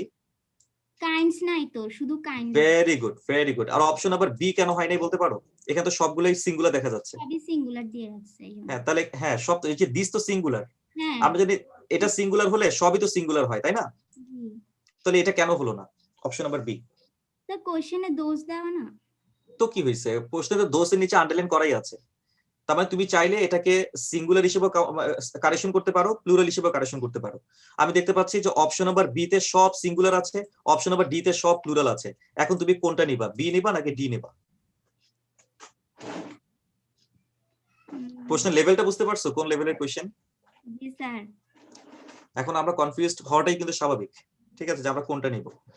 তো দেখা যাক আমার এখানের মধ্যে ক্লাস পার্টিসিপেন্টদের মধ্যে কেউ এটার উত্তর দিতে পারে কিনা। জাইদ, তোমাকে আনমিউট দেওয়া হয়েছে, বলো দেখি। আসসালামু আলাইকুম ভাইয়া। হ্যাঁ বলো দেখি, অপশন নাম্বার বি কেন হবে? বলা হয়েছে যে মানে অনেকগুলোর মধ্যে একটা বুঝাইছে আর কি, এই কারণে। জি না হয়নি। ঠিক আছে জাইদ, আমিনুল ইসলাম তোমাকে আনমিউট দিয়েছি, শুনতে পাচ্ছ? জি স্যার, আসসালামু আলাইকুম। হ্যাঁ বলো দেখি আমিনুল ইসলাম, কি হতে পারে? স্যার, যেহেতু আমরা কাইন্ড অফ এর আগের ওয়ার্ডটাতে নির্ভর করছি, তো কাইন্ড অফ এর আগের ওয়ার্ডটা আমরা ঠিক রাখবো এই কারণে। মানে অপশন নাম্বার তাহলে কোনটা হবে, বি নাকি ডি? ডি। আচ্ছা, মানে বি নাকি ডি, বঙ্গবন্ধু নাকি ডেনমার্ক? স্যার ডি হবে। ডি হবে, আচ্ছা। কিন্তু বি কেন হবে না, অপশন নাম্বার বি কেন হবে না? স্যার কাইন্ড অফ এর আগের ওয়ার্ডটা আমরা চেঞ্জ করব না, কারণ আমরা কাইন্ড অফ এর আগের ওয়ার্ডটার উপরে মানে নির্ভর তোমার করে। ভালো লাগছে, মানে দোষ কথাটা তোমার খুব ভালো লাগছে, এই তো? জি স্যার। হ্যাঁ, এত ভালো লাগা থেকে ভালোবাসা, মানে যে কারণে তুমি তাকে তালাকি দিতে পারতেছো না। যাক, বুঝতে পারছি বিষয়টা। আচ্ছা, এখানে আমি প্রভাকে দেখতে পাচ্ছি। প্রভা, তুমি শুনতে পাচ্ছ? আসসালামু আলাইকুম স্যার। হ্যাঁ, বলো দেখি, ওরা কি সব উল্টাপাল্টা কথাবার্তা বলতেছে, খেয়াল স্যার করছো? এনি আছে তাই এনি আছে তাই, এনি রে আবার মানে পাইলা কই থেকে? এনি রে কোথা থেকে পাইলা আমার, বলো দেখি। এনি নিচে কি আন্ডারলাইন করা আছে? বলো, এখানে কি না আন্ডারলাইন করা স্যার আছে? এনি আছে তাই তাহলে দোজ হবে। এনিকে এখনই তুমি একটা কাজ করো, ব্রেকআপ করে ফেলো এনির সাথে, ঠিক আছে? এনি বাদ, তোমার কাজ হচ্ছে জাস্ট এতটুক নিয়ে, মানে যেখানে আন্ডারলাইন করা দেখতে পাচ্ছ এতটুক নিয়ে হচ্ছে তোমার কাজ। এতটুকের মধ্যে আমরা জানি যে কাইন্ড অফ এর আগের শব্দটা সিঙ্গুলার হলে সব সিঙ্গুলার, আগের শব্দটা প্লুরাল হলে সব প্লুরাল। অপশন নাম্বার বি তে দেখো সব সিঙ্গুলার আছে, এই যে দিস হচ্ছে সিঙ্গুলার, কাইন্ড হচ্ছে সিঙ্গুলার, গুড হচ্ছে সিঙ্গুলার। অপশন নাম্বার ডি তে সব প্লুরাল আছে, দোজ হচ্ছে প্লুরাল, কাইন্ডস হচ্ছে প্লুরাল, গুডস হচ্ছে প্লুরাল। তাহলে আমার তো মনে হচ্ছে দুটোই অ্যান্সার, কিন্তু অ্যান্সার যে কোনো একটা হবে কেন? তাহলে স্যার বলতে পারতেছি না। আস্তাগফিরুল্লাহ, নাউজুবিল্লাহ, এটা কোনো কথা? স্যার কোনো কথা? হ্যাঁ, বলো বলো বলো। স্যার এনি দ্বারা বোঝাচ্ছে হলো কি মানে দোজ কাইন্ড এর মধ্যে ভাই চুপ থাক, ঠিক আছে, চুপ থাক, মেজাজ গরম করিস না। আচ্ছা, তারপর হচ্ছে কি ফাহিম আরবি, হ্যাঁ বলো দেখি। স্যার গুডস মানে তো পণ্য, গুড মানে তো ভালো। থ্যাংক ইউ ভেরি মাচ, এই তো উত্তরটা হয়েছে। এবং আমি দেখতে পাচ্ছি যে এখানে আরো কমেন্টের মধ্যে ফেসবুকে আবার অনেকে কমেন্ট করতেছে, তাসিদ, মাইমুর, মিমো, তাই না? তারপর হচ্ছে তোমার Rukaiya Sultana, thank you very much. SR Mamun, thank you very much. আচ্ছা, আমি দেখতে পাচ্ছি এখানের মধ্যে আসলে তোমরা সঠিকটা ধরতে পারছো। এখানের মধ্যে যেটা বলা হচ্ছে শপকিপারের কথা বলা হচ্ছে, দেখো দা শপকিপার। তো তোমরা আমাকে একটু বলো তো শপকিপার মানে কি? কথা বলো, শপকিপার মানে কি? বিক্রেতা। বিক্রেতা মানে দোকানদার। তো দোকানদার কি বিক্রি করে? ভালো বিক্রি করে নাকি পণ্য বিক্রি করে? পণ্য বিক্রি করে। বাট তোমরা যদি অপশন নাম্বার বি নাও, তাহলে দোকানদার কিন্তু কোনো পণ্য বিক্রি করে না, সে ভালো বিক্রি করে, ভালো। তুমি দোকানে যাই বলবা, ভাই আপনার কাছে 1 কেজি ভালো আছে, ভাই আপনার কাছে 2 কেজি ভালো আছে, মানে তুমি কি দোকানে ভালো কিনতে যাও? ডেফিনেটলি না। দোকানের মধ্যে তুমি পণ্য কিনতে যাও, মানে প্রোডাক্ট কিনতে যাও, মালামাল কিনতে যাও। তাহলে সেই কারণে অপশন নাম্বার এই যে বি নিলে সেন্টেন্সের অর্থটাই তো মিস্টেক হয়ে যায়। বিষয়টা বুঝতে পেরেছো? আশা করি আমরা কনসেপ্টটা সবাই ধরতে পেরেছি। এবং এই লেভেলের প্রশ্নগুলাই কিন্তু তোমরা ভার্সিটি অ্যাডমিশনের মধ্যে ফেস করবা, এই লেভেলের প্রশ্নগুলাই ভার্সিটি অ্যাডমিশনে ফেস করবা। এবং আমি টপিকগুলো এমন ভাবে সাজিয়েছি, একদম রিয়েল প্রশ্নের মাধ্যমে টপিকগুলোকে ডেভেলপ করেছি। এবং প্রত্যেকটা প্রশ্ন দেখো, এগুলা কোনো না কোনো কম্পিটিটিভ এক্সামের মধ্যে এগুলো এসেছে, মানে প্রশ্নগুলা কোনো না কোনো কম্পিটিটিভ এক্সামের প্রশ্নকে আমি এখানে কপি পেস্ট করে দিয়েছি। কিন্তু টপিক অনুযায়ী, মানে এলোমেলো ভাবে না, টপিক অনুযায়ী, যে যেই টপিকের মধ্যে যে প্রশ্নগুলা তোমার রুল বোঝার জন্য প্রয়োজন, সেই প্রশ্নগুলোকে আমি এখানের মধ্যে যুক্ত করেছি। আর লেকচার শিটের মধ্যে মূলত সবকিছু আবার দিয়েছি। আচ্ছা, এখন আমরা চলে আসি তাহলে 8 নাম্বার কোয়েশ্চেন। 8 নাম্বারটা তাহলে উত্তর বলে ফেলো, অ্যান্সার কি হতে পারে 8 নাম্বারের? উত্তর তো এখানে দেখাই যাচ্ছে, তো এমনিতেও পারবা, অমনিতেও পারবা। আচ্ছা, দেখো 8 নাম্বার কোয়েশ্চেন। 8 নাম্বার লেখা আছে mister Imran Hasan has dash. তো তোমরা সবাই একটু খেয়াল করো, মিস্টার ইমরান হাসান ড্যাশ। আচ্ছা, এটা কে বলতে পারবে? একটু কমেন্ট বক্সে জানাও তো, এটা তো পারা উচিত।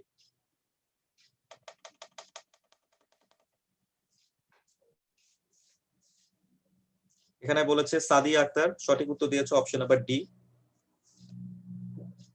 মিজানুর রহমান মিজানুর রহমান খুব চরম একটা দার্শনিক কথা লিখছে, নদীর বাঁকে বাঁকে বাধা আর বাধা, তাই না? ব্যথা আর ব্যথা। আচ্ছা, বেচারা অনেক ব্যথা পাইছে। বি হবে না, কারণ স্টোরি মানে রে ভাই। 8 নম্বর কোয়েশ্চেন, ম্যাক্সিমাম পোলাপাইন এখানের মধ্যে। আচ্ছা, ফার্স্টে আমি তোমাদেরকে একটু বলে রাখি, 3 টাইপ অফ স্টোরি বুকস। আমাকে তোমরা একটু বলো দেখি, স্টোরি এবং স্টোরি এই দুটার মধ্যে ডিফারেন্সটা কি? What is the difference between story and story? বা এটা আবার কি কোন? আমি আবারও বলতেছি, দেখো, what is the difference between এই যে story, STOREY, story versus story, এই দুটোর মধ্যে ডিফারেন্সটা কি? মনে রাখবা, এখানে প্রথম একজন হাত তুলেছে অলরেডি, হ্যাঁ বলতে চাইলে বলো। কি তোমার নাম? তামান্না তাবাসসুম, হ্যাঁ বলো। ভাইয়া আসসালামু আলাইকুম। বলো বলো বলো, খুব দ্রুত। প্রথমটা কি হবে? স্টোরি মানে হচ্ছে দোতলা, আর স্টোরি মানে গল্প। Thank you very much. তার মানে প্রথম স্টোরি শব্দের অর্থ হচ্ছে তলা, রাইট? হ্যাঁ আচ্ছা, ভেরি গুড। ওই যে আমরা বলি না যে একতলা, দোতলা, তিনতলা, চারতলা, এই তলা বুঝাইতে আমরা মূলত স্টোরি এই টার্মটাকে আমরা ইউজ করি। তলা বুঝাইতে আমরা স্টোরি এই টার্মটাকে ইউজ করি। আর এখানে যে স্টোরি বানানটা খেয়াল করো, এটা হচ্ছে তোমার গল্প। তার মানে বানানে কিন্তু একটা ঝামেলা আছে। এবং দেখো এই প্রশ্নটা যদি কাউকে দেয়া হয়, হঠাৎ করে দেখলে কিন্তু সেটা আশকি খেয়ে যাবে। ঠিক আছে, সো আমাদেরকে একটু সতর্ক থাকতে হবে যেখানে অ্যান্সার কোনটা। তো প্রথমে আমরা দেখতে পাচ্ছি যে টাইপ অফ আছে এখানে, যে টাইপ অফ। আমরা জানি টাইপ অফ এর আগের শব্দটা হচ্ছে প্লুরাল, 3 হচ্ছে প্লুরাল। তাহলে অবশ্যই টাইপের সাথে এস লাগাইতে হবে, বলতে হবে টাইপস, 3 টাইপস অফ বুকস, কিন্তু এস নাই। অপশন নাম্বার সি তে 1 সিঙ্গুলার, কাইন্ড সিঙ্গুলার, কিন্তু এটা আবার প্লুরাল। আচ্ছা, অপশন নাম্বার বি তে 3 প্লুরাল, টাইপস প্লুরাল, এটা আবার সিঙ্গুলার। আর অপশন নাম্বার ডি তে খেয়াল করো, 2 হচ্ছে প্লুরাল, কাইন্ডস হচ্ছে প্লুরাল, বুকস হচ্ছে প্লুরাল। তার মানে অপশন নাম্বার ডি তে সবগুলো প্লুরাল ফর্মে আছে। খেয়াল করছো? অপশন নাম্বার ডি তে সবগুলো প্লুরাল ফর্মে আছে, তার মানে আমাদের নিয়ম মেইনটেইন করেছে। অতএব এখানে সঠিক উত্তর হচ্ছে অপশন নাম্বার 4। That's it. আজকের ক্লাসের লাস্ট কোয়েশ্চেন এবং লাস্ট রুল, লাস্ট কোয়েশ্চেন এবং লাস্ট রুল মানে লাস্ট কনসেপ্ট আর কি, সহজ কথায় সেটা হচ্ছে 9 নাম্বার কোয়েশ্চেন। তোমরা 9 নাম্বারটা দিয়ে আমরা ক্লাসটা শেষ করব। খুব দ্রুত আমাকে উত্তরটা বলে ফেলো। 9 নাম্বারের অ্যান্সারটা কি? কোয়েশ্চেন নাম্বার 9 অ্যান্সার কি হবে?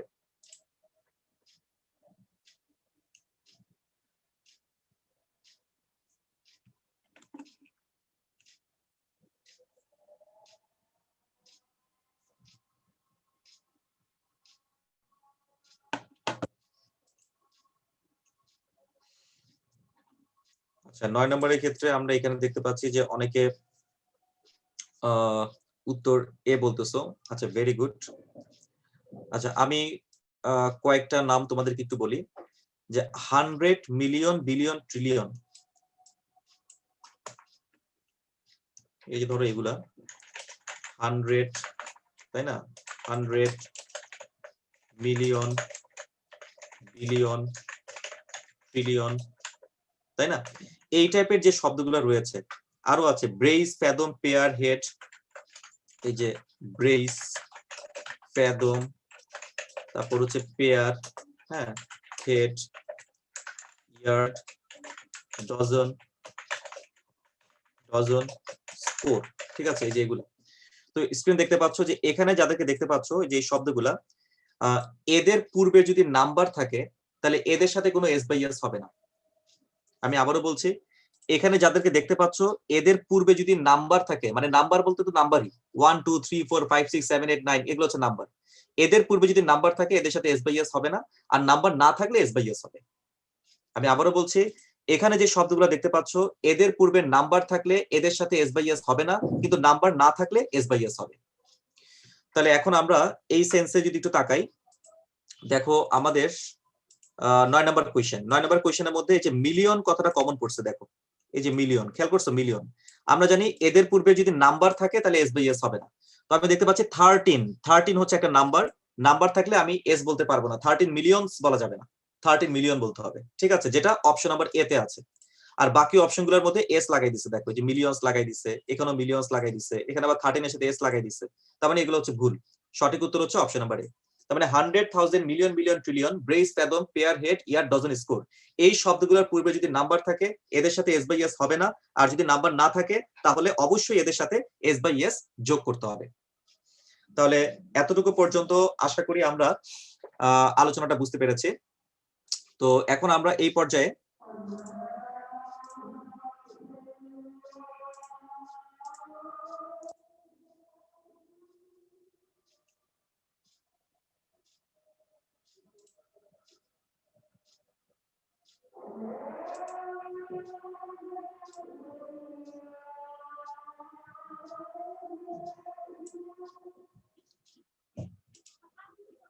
আজান দিচ্ছে না।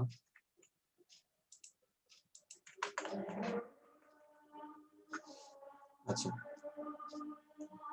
তো যাই হোক, আমরা এই পর্যায়ে হচ্ছে সবাই একটু খেয়াল করে দেখি যে আমাদের রুটিনটা তো গতকালকের ওরিয়েন্টেশন ক্লাসে আমি তোমাদেরকে বলে দিয়েছিলাম। আমাদের ক্লাসটা হচ্ছে রবি, মঙ্গল, বৃহস্পতি এই প্যাটার্নে চলবে। প্রতি রবি, মঙ্গল, বৃহস্পতি সন্ধ্যা 6টার সময়, যেহেতু মাগরিবের আজান এবং নামাজ একই সময় হয়ে যায়, তো এই কারণে আমরা এটাকে আধা ঘন্টা পেছাবো। তার মানে 6:30 থেকে আমরা ক্লাস স্টার্ট করবো। রবি মঙ্গল বৃহস্পতি 6টার পরিবর্তে 6:30টায় ক্লাসটা শুরু হবে, যেহেতু 6টার কাছাকাছি সময়ে মাগরিবের নামাজ থাকে। তো আমরা আজকে ক্লাসে যেটা করেছি আমি তোমাদেরকে একটু দেখিয়ে দিই। আমরা লেকচার নাম্বার 1 করেছি, যার অংশ বিশেষ আমরা দেখেছি। আমরা এখান থেকে শুধু ডিসকাশন করেছি, ফাইনাল ডিসকাশন, চূড়ান্ত আলোচনা আর কি।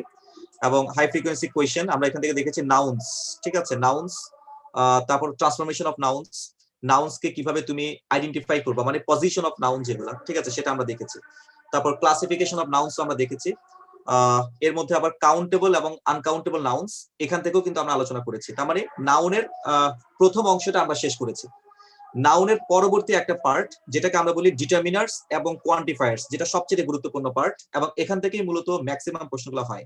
গত বছর মানবিকেও এখান থেকে প্রশ্ন ছিল, বি ইউনিটের প্রশ্ন ছিল এখান থেকে। এবং আপকামিং ইয়ার এবছর ইনশাআল্লাহ সি তে, ডি তে বা বি তে যে কোনো ইউনিটে ডিটারমিনার এবং কোয়ান্টিফায়ার হচ্ছে সবচেয়ে গুরুত্বপূর্ণ। এটা কালকে ক্লাসে আমরা প্রেজেন্টেশন স্লাইডের মাধ্যমে দেখব, এবং একই সাথে হচ্ছে আমরা এটা বোর্ডের সাহায্য নিব, ঠিক আছে। কালকে আমরা বোর্ড, স্লাইড এবং হচ্ছে আমাদের এখন যেভাবে ক্লাসটা করছো এভাবে, মানে 3টা প্রযুক্তি আমরা একসাথে ব্যবহার করব, যাতে আমরা কনসেপ্টটাকে পুরোপুরি ভাবে বুঝে নিতে পারি, ঠিক আছে, ডিটারমিনার্স এবং কোয়ান্টিফায়ার্স। আর একই সাথে নাম্বার এবং জেন্ডার থেকে যতটুকু পড়বা ততটুকু আমি কালকে ক্লাসে নোট থেকে তোমাদেরকে দাগিয়ে দিব, অতটুকুই তোমরা মেমোরাইজ করবা। আর সর্বশেষ কথা হচ্ছে ভোকাবুলারি নিয়ে। ভোকাবুলারি শিটটা এটা আজকে না, এটা আগামী কালকে তোমাদেরকে দেওয়া হবে ভোকাবুলারি শিটটা, এবং কালকে ক্লাস আমি বুঝিয়ে দিব যে তুমি কতটুকু কিভাবে পড়বা, কেমন? আচ্ছা, ভোকাবুলারি সিনোনিম অ্যান্টোনিমের শীটের পরেই সেশন 2 যেটা থাকবে, সেশন 2 তে আমরা ইনশাআল্লাহ প্রিপজিশনের শীটটাও পেয়ে যাব। মানে প্রিপজিশন তুমি যতটুকু পড়বা অতটুকু শীটটাও তুমি পেয়ে যাবা। তো এক মাসে যদি জাস্ট আমার স্ট্রাকচারটা ফলো করো, তাহলে আমি এতটুকু অন্তত কনফিডেন্ট এনাফ যে ইনশাআল্লাহ ইংরেজিতে তুমি ভালো কিছুই করবা, খারাপ কিছু করবা না। অর্থাৎ সহজ কথায় একটু আমাকে ফলো করে যেতে হবে, ঠিক আছে। আচ্ছা, এখানে একটা প্রশ্ন দেখতে পাচ্ছি, কোয়েশ্চেন সেশন। নাও কোয়েশ্চেন সেশনে আমি এখানে দেখতে পাচ্ছি আমাকে কয়েকজন প্রশ্ন করতেছে। একটা কোয়েশ্চেন ছিল গুডের জায়গায় ফ্রুট এন্ড গুডস এর জায়গায় ফ্রুটস হলে কি দুইটাই কারেক্ট হবে কিনা। আচ্ছা, গুড এর অর্থ একটা, গুডস এর অর্থ একটা, ফ্রুট এর অর্থ একটা, আর ফ্রুটস, এই ফ্রুটস শব্দটার অর্থ কিন্তু আবার আরেকটা। কিন্তু আমরা ফ্রুটস কিন্তু সাধারণত ইউজ করি না, আমরা ফুডস ইউজ করি। যেমন ফুড মানে হচ্ছে খাবার, আর ফুডস মানে হচ্ছে খাদ্য তালিকা। এটা তুমি প্রশ্নটা মূলত আমরা নাম্বারের ক্লাসে আলোচনাটা করি, মানে কিছু আনকাউন্টেবল নাউন আছে যাদের সাথে এস যোগ করলে অর্থ পরিবর্তন হয়ে যায়। যেমন ধরো ওয়াটার মানে কি পানি, আর ওয়াটার্স মানে জলাশয়। এয়ার মানে কি বাতাস, এয়ার্স মানে গর্বিত ভাব। আয়রন মানে কি লোহা, আর আয়রনস মানে লোহার শেকল, তাই না? তো তারপর অ্যাডভাইস মানে কি উপদেশ, অ্যাডভাইসেস মানে ব্যবসার সংবাদ। স্যান্ড মানে বালু, স্যান্ডস মানে মরুভূমি। উড মানে কাঠ, উডস মানে বন জঙ্গল। তো এই টাইপের যে বিষয়গুলো এটা আমরা নাম্বারের ক্লাসে দেখবো, মানে আগামীকালকে ক্লাসে দেখবো। আমি আবারও বলছি আগামীকালকেও তোমাদের ক্লাস থাকবে, সেটা হচ্ছে তোমার 6:30টার সময়। এবং কালকে ক্লাসটা লাইভ স্ট্রিমিং হবে না, কালকে ক্লাসটা শুধু জুমেই হবে। সো আশা করি সবাই সেই পর্যন্ত ভালো থাকবা, সুস্থ থাকবা, আমার জন্য দোয়া করবা এবং নিজের জন্য দোয়া করবা, ঠিক আছে, যাতে অন্তত পরীক্ষায় পাশ করতে পারো। So thank you very much, আল্লাহ হাফেজ।